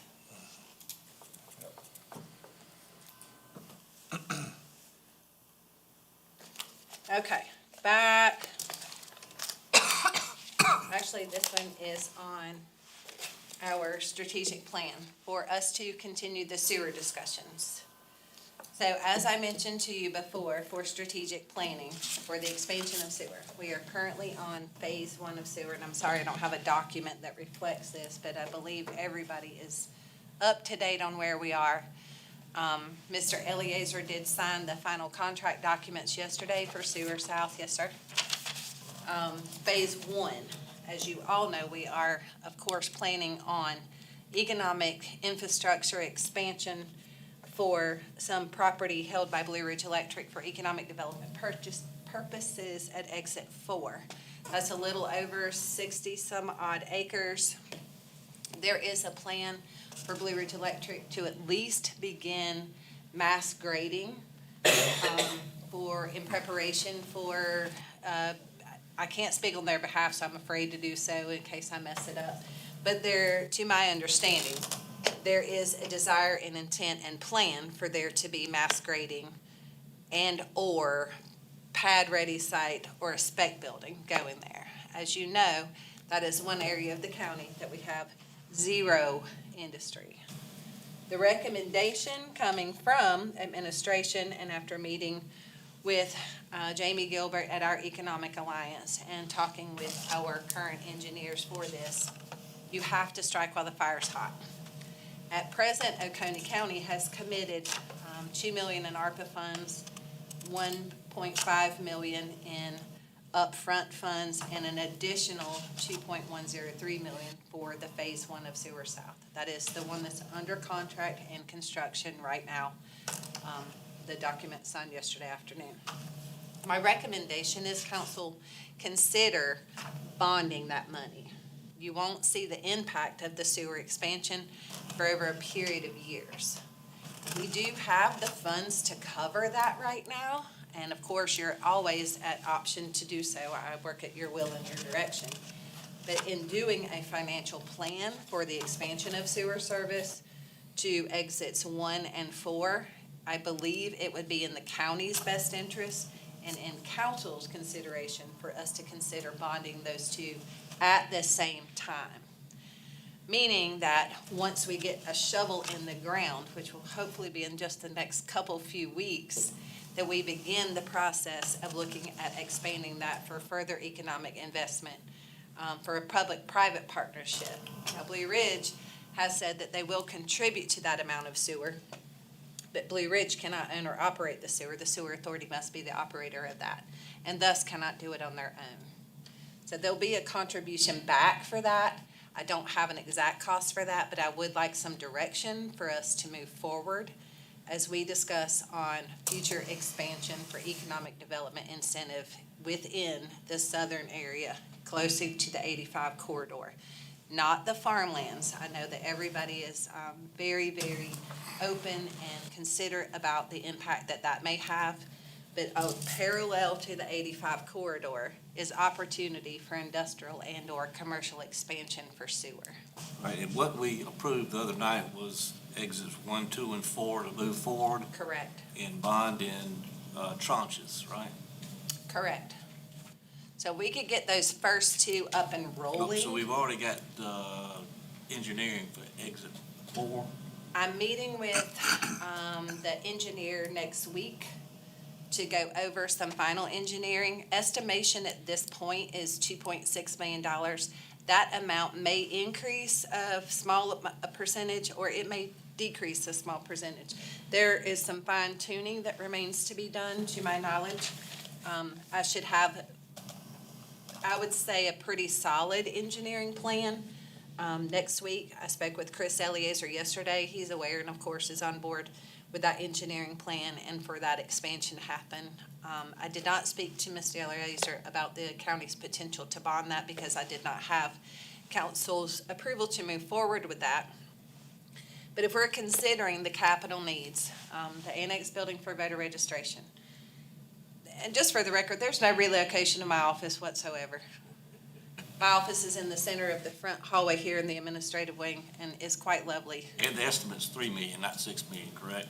The Dr. estimate, now remember that estimate's 2 years old, so I'm not gonna stick to the 3 million, but it's certainly not 6 million. You wanted a better view of the sunset. I know, I understand that. The sun sets on that direction, sir. Yeah. This building would interfere with the sunset on that Oh, side. it would, wouldn't it? Ms. Ross, Yes, sir. exit 2 already has the engineering done on it. Because when they did the alternate line, they did the engineering work Yes, sir, coming there is, up. And so that'd be just a matter of yes, sir. just reviewing the plans or ever how far down through there you wanted to go with it. And how many manholes you wanted to put and what kind of cost it. Yes, sir. And here again, we want everybody to understand that this is the I-85 corridor. Correct. It is not the farmland. We have no plans whatsoever to disturb our prime soils. Correct. And there We are, don't, but you can't necessarily say that because as the expansion goes, it's up to developers and future council, but on bonding. We have no plans. Yeah. We, well, it's up to the property owner ultimately. There's your sign. So on bonding for this, which I would be in favor of that, can you talk about, and I know it's in this book, while we're talking about bonding, talk about current bonds we did some refinancing of bonds, so we were under, as a council and as a county, are clear with what bonds we have, what availability we have, which bonds are coming off. So, obviously, the bonding is the most economical way, and based on our rating, we can borrow this money at a very fair cost. And when we bond, we will not go up on the millage. No, your current debt millage is perfectly capable of covering the proposed, Here again, no tax increase. bonding. Well, this council's continually done a really good job, even before you got on, Mr. Elliott, of making sure that we're not, I think it was 2015, there was a bond that was presented before me and Mr. Hart came on that would have led to about a 3.5 mil tax increase. And I know Mr. Hart and me discussed that, and actually, talked to that council at that time, because we were the ones that were gonna have to face the tax increase. And they, pulled off on that, and, we were able to find the money without any kind of tax increase to fund several of those projects, and OITP was one of those. And obviously, you see with the increased taxes we've got off of those, we've been able to reduce taxes here in the last couple of years.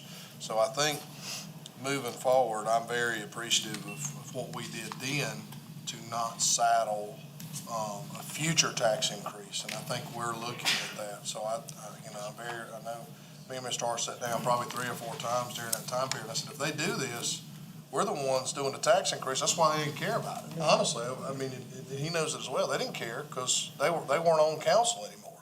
But we were the ones that were going to be saddled with a tax increase. So I'm appreciative of that statement. And also, we haven't had huge bonds thrown in, which we've actually moved some debt service. Was that 2016, Mr. Hart, that we moved some debt millage over to keep from having a general operation tax mill increase? And we've used that money and actually built the tax basis up. I may be wrong on this, but I think they were bonding at $18 million. It was between 15 to 18 million at that time, yes, sir. They were trying to finalize some projects that we did anyway. We did, but I felt like We we had a bunch accomplished of it. dreams that they wanted to fulfill that we managed to slide them in one at a time. And up until now, we've taken that same approach since I've been administrator. You all see with the one-time capital, we try to lump it under $2 million each year and say, okay, let's address this, let's address that. But the truth is, with the sewer expansion, you all know the $12.3 million. The construction period being somewhere between 1.5 years and 3 years. Nobody knows that construction period until the supplies are ordered and shovels are in the ground. We know that getting to exit 4 and continuing to fill in the engineering for exit 2, just specific to parallel to 85, I think that's worth reiterating. We all know these things because we know where the world is right now, that these things are gonna take time. Much to council's credit, you've given us opportunity to build down that debt sum, and that we're in a really, really financial stable place in order for us to look for something to reap the benefit of the investment. You're not going to have a return on that investment and see immediate benefits from the investment into a sewer expansion because of the years that it's gonna take to build it and for the number of years it may take for that capital revenue to start coming in. So why would you take a one-time lump sum payment and wipe yourself out of the potential for having a little bit extra in your fund balance than bonding it out, knowing that you have the ability to make bond payments over time and reduce that tax burden instead of having that one-time payment?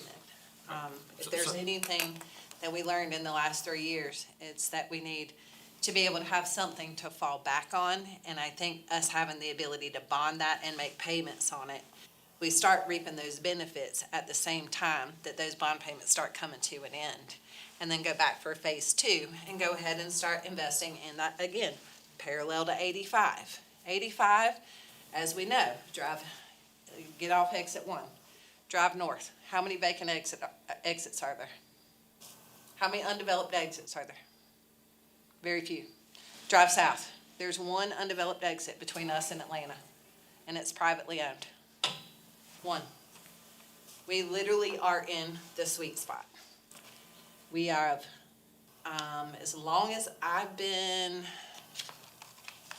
I want to say it was 04, 05, and I've found documents, looking for other matters, where sewer to 85 was a priority even in the 90s. We're in a position to make that happen. We're in a position to leverage our relationships with a very powerful members of delegation.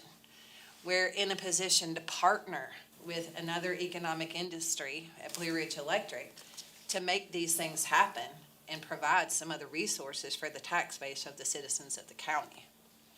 So Tuesday night, we approved as discussed, you moving forward with exits 1, 2, and 4, and bonding in tranches. So you were asking for our approval. I believe we've already approved that. You have, it just wasn't put in those terms. And it was, obviously you can't approve those things specifically coming out of executive session. It was for Ms. Brock to have the direction to further investigate and proceed down that trail. And it'll come back to council. I'd make a motion to look at bonding that project, Mr. Elliott. Is there a second? I'll second. May I ask for a clarification? Exits 1, 2, and 4. 1, 2, 4. Is that okay with you? Does that include the annex facility? What That about was- exit 3? Wait, that's not even been I know touched or that's not, engineered, but it- so It's on the same interstate, I believe. Yeah, and it's It is. also, I would like to exclude the annex in that bond. I'd like it just to be as. It's my- pure, my- pure sewer. Yes, sir. what? He wants the bond to be just pure I'm sewer. not against the not to annex, but I would include like annex. this bond to Okay, be okay. directly I'm good with that. in regards to. Okay, so that, you've seconded that? Yeah, I'll second that. Okay, any further discussion on that? All in favor? Aye. That is 4-0. And I'll make another motion to look at a bond annex for that and see what that looks like in the budget. What was that, 3? What was their recommendation on that? the 3-year-old estimate was 3.1. So we need to get a new estimate? Well, I wanted to make sure council was on board with us moving forward. We can start working through Skanska. Trying to pop and tell me if I'm saying that correctly. Am I saying it right? Skanska is a new on-call service that we have for this buildings, facilities, architectural, and that sort of thing. I'd like to get with them and bring a number back to y'all before we move forward on that, but I needed something to move forward on before involving Skanska and doing so. I'll stand with that motion. As, So your with motion's, a price. I mean, okay, so the motion's for what? the motion would be to continue to move forward with the bonding of an annex facility. I'm not gonna set, I don't think I don't have to set a price in that bonding. We'll as of bring the time. price back. Okay.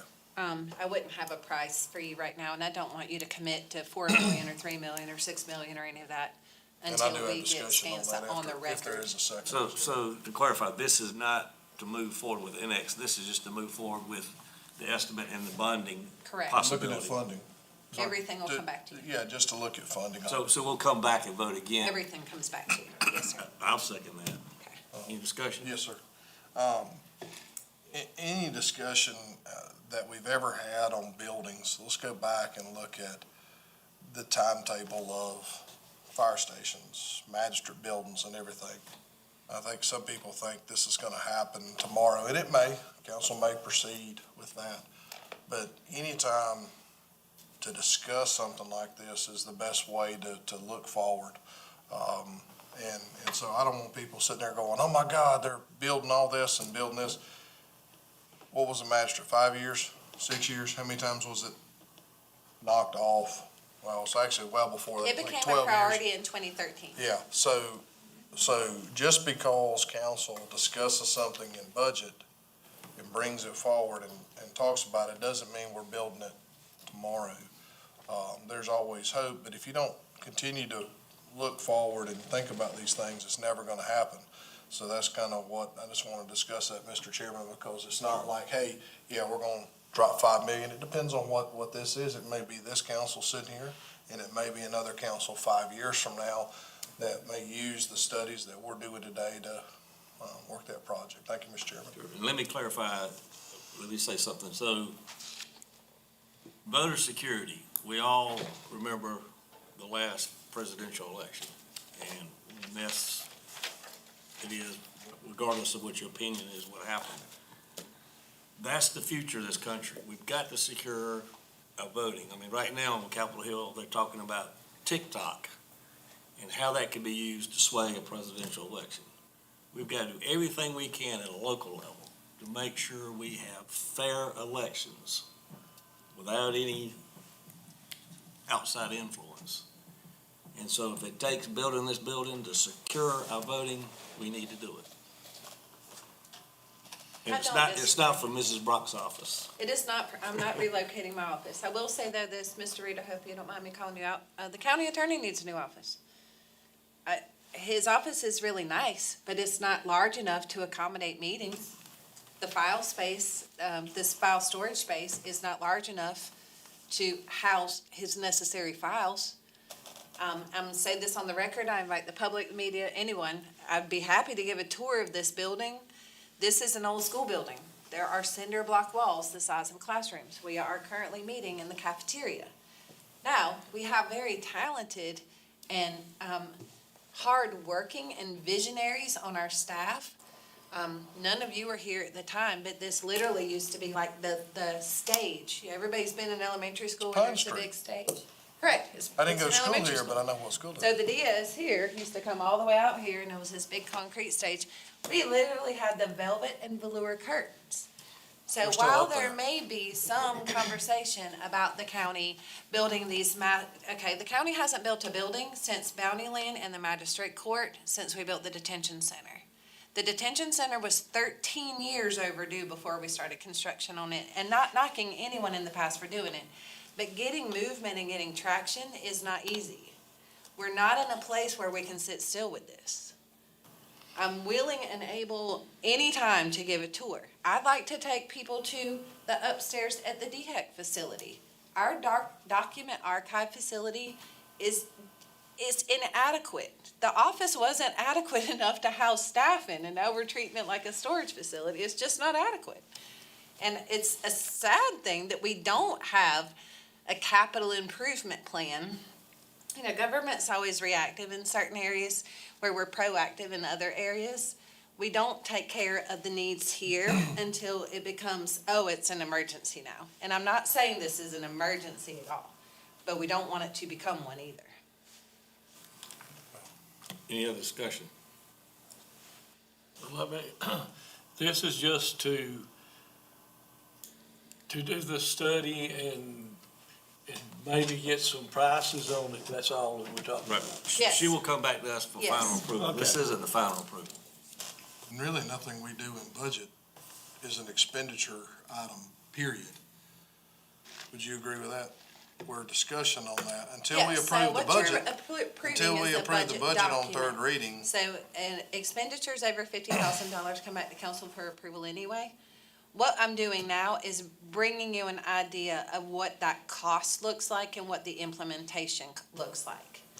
And I didn't want to step out ahead of you and go speak to a bond attorney about anything or ask what market-driven bonds are doing right now, if that was not the direction and the desire of council. I didn't want to get ahead of you there. I just And wanted to. you're specifically addressing the building, the new building that we might. Correct. Right, okay. And there will be some cost in that in our on-call, utilizing our on-call company to help us formulate a plan, what the footprint's gonna look like. There will be some moderate cost to that, but it will not be expensive. Any other discussion? All in favor? Aye. That is 4-0. I'm gonna go back one more time, if you don't mind, Mr. Chairman. Sure. Jen, let's see, page 29, it's administrator, which is the first one of the expenditure pages. I want to mention to each of the council members and members of the public media, each of the departmental expenses has two sections to it. The top section, they all basically look the same as the salary, wages, overtime, social security, retirement, workers' comp, health insurance, dental insurance, vision insurance. Coffee's working. Those numbers in the book are current numbers. Even the proposed numbers, we just took it auto-populates when you start working on the next year's budget. You can take a big black Sharpie marker and X through the whole top. None of those are reflective of any increase whatsoever. Some are reflective of the salary structure at the time we printed the document, because it projects what your current expenses are. So I don't want anybody to be confused about these top portions. So let's make it crystal clear. So if I look at the top portion and then I go down to the step and scale increase 1 of 2 years, Correct, that's salaries and fringe for step and scale. correct. It's not spread through the salaries and wages anywhere in this book. That's correct. I know we had confusion last year on that. We did. So that's why we were highlighting that 2.167 is the step and scale. It's not spread to the departments. Correct. It's not in the salary and wages line anywhere. Correct. Once we get past council okay to move forward. 6% last year was we can put in, 0.06 times all staff and put it in there, and that was a much easier way of doing it. Step and scale, as you know, is reliant, independent per employee on how many years you've been here. So that is gonna take a period of time to be processed. For instance, I'm gonna pick my department. I can't, I'm a contract. Let's pick sheriff's office. If we have an officer that's been here 2 years, his salary is different than somebody that's been here 6 years.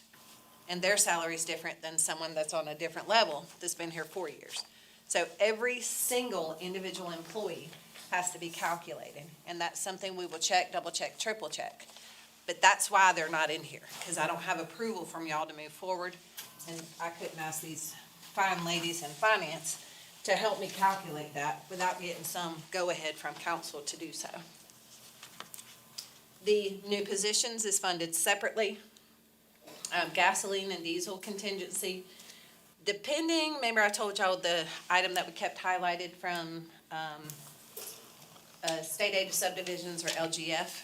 If there is an overage in that LGF, I will request that we start to move some money over to that gasoline and diesel contingency. And then administrator contingency, as you know, is utilized for every single department throughout this county for various and sundry unplanned and or unbudgeted items that arise out of the blue, and they do. Have I missed anything, Liddell? Nothing other than that very first sheet, if they just want to make a reference of what has changed from the prior budget. Yes. There is a FY 2023 budget summary in the fronts of your book. Very front. It's just an at-a-glance kind of sheet, so you can see any differences over the general forms of our expenditures and revenues. That's okay. So it's in the very front of your book, first page. I thought those index. And if somebody needs an extra copy, happy to I've got provide extras. one if we need it. I believe that about summarizes where we are. Of course, we did not go through the individual department budgets. Again, I urge anybody with questions, comments, concerns. And there's no question too small, too big. This, I hope, is a step above the transparency from input from citizens over previous years. Each one of these now does include the number for the account number and line item, and we have gone through the best of our ability and clarified some of the descriptions that may have been confusing to members of the public and or council in the past. Just wanted to kind of bring up, we're talking about budget,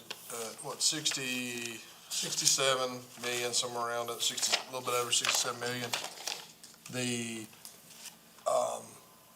massive increase is actually within, you take your public safety and your step and scale, which is a little bit over 4.4, almost 4.5 million, which is an investment from police standpoint, fire, public safety, and our employees here across the county. And then when you add in your new positions, which again has a lot of public safety, fire, which takes it over 5 million, you see where your increase is. It's not in ludicrous spending, it's actually in public safety and services to the citizens. So I just kind of wanted to bring that up, and I'm grateful to be at a budget meeting where we're putting so much emphasis on investment in our county as in public safety and our police officers, and appreciate that, the work going into that. Thank you, Mr. Chairman. Any other discussion before we adjourn? Is there a motion to adjourn? I'll make a motion, we adjourn. Second. All in favor? Aye. Aye.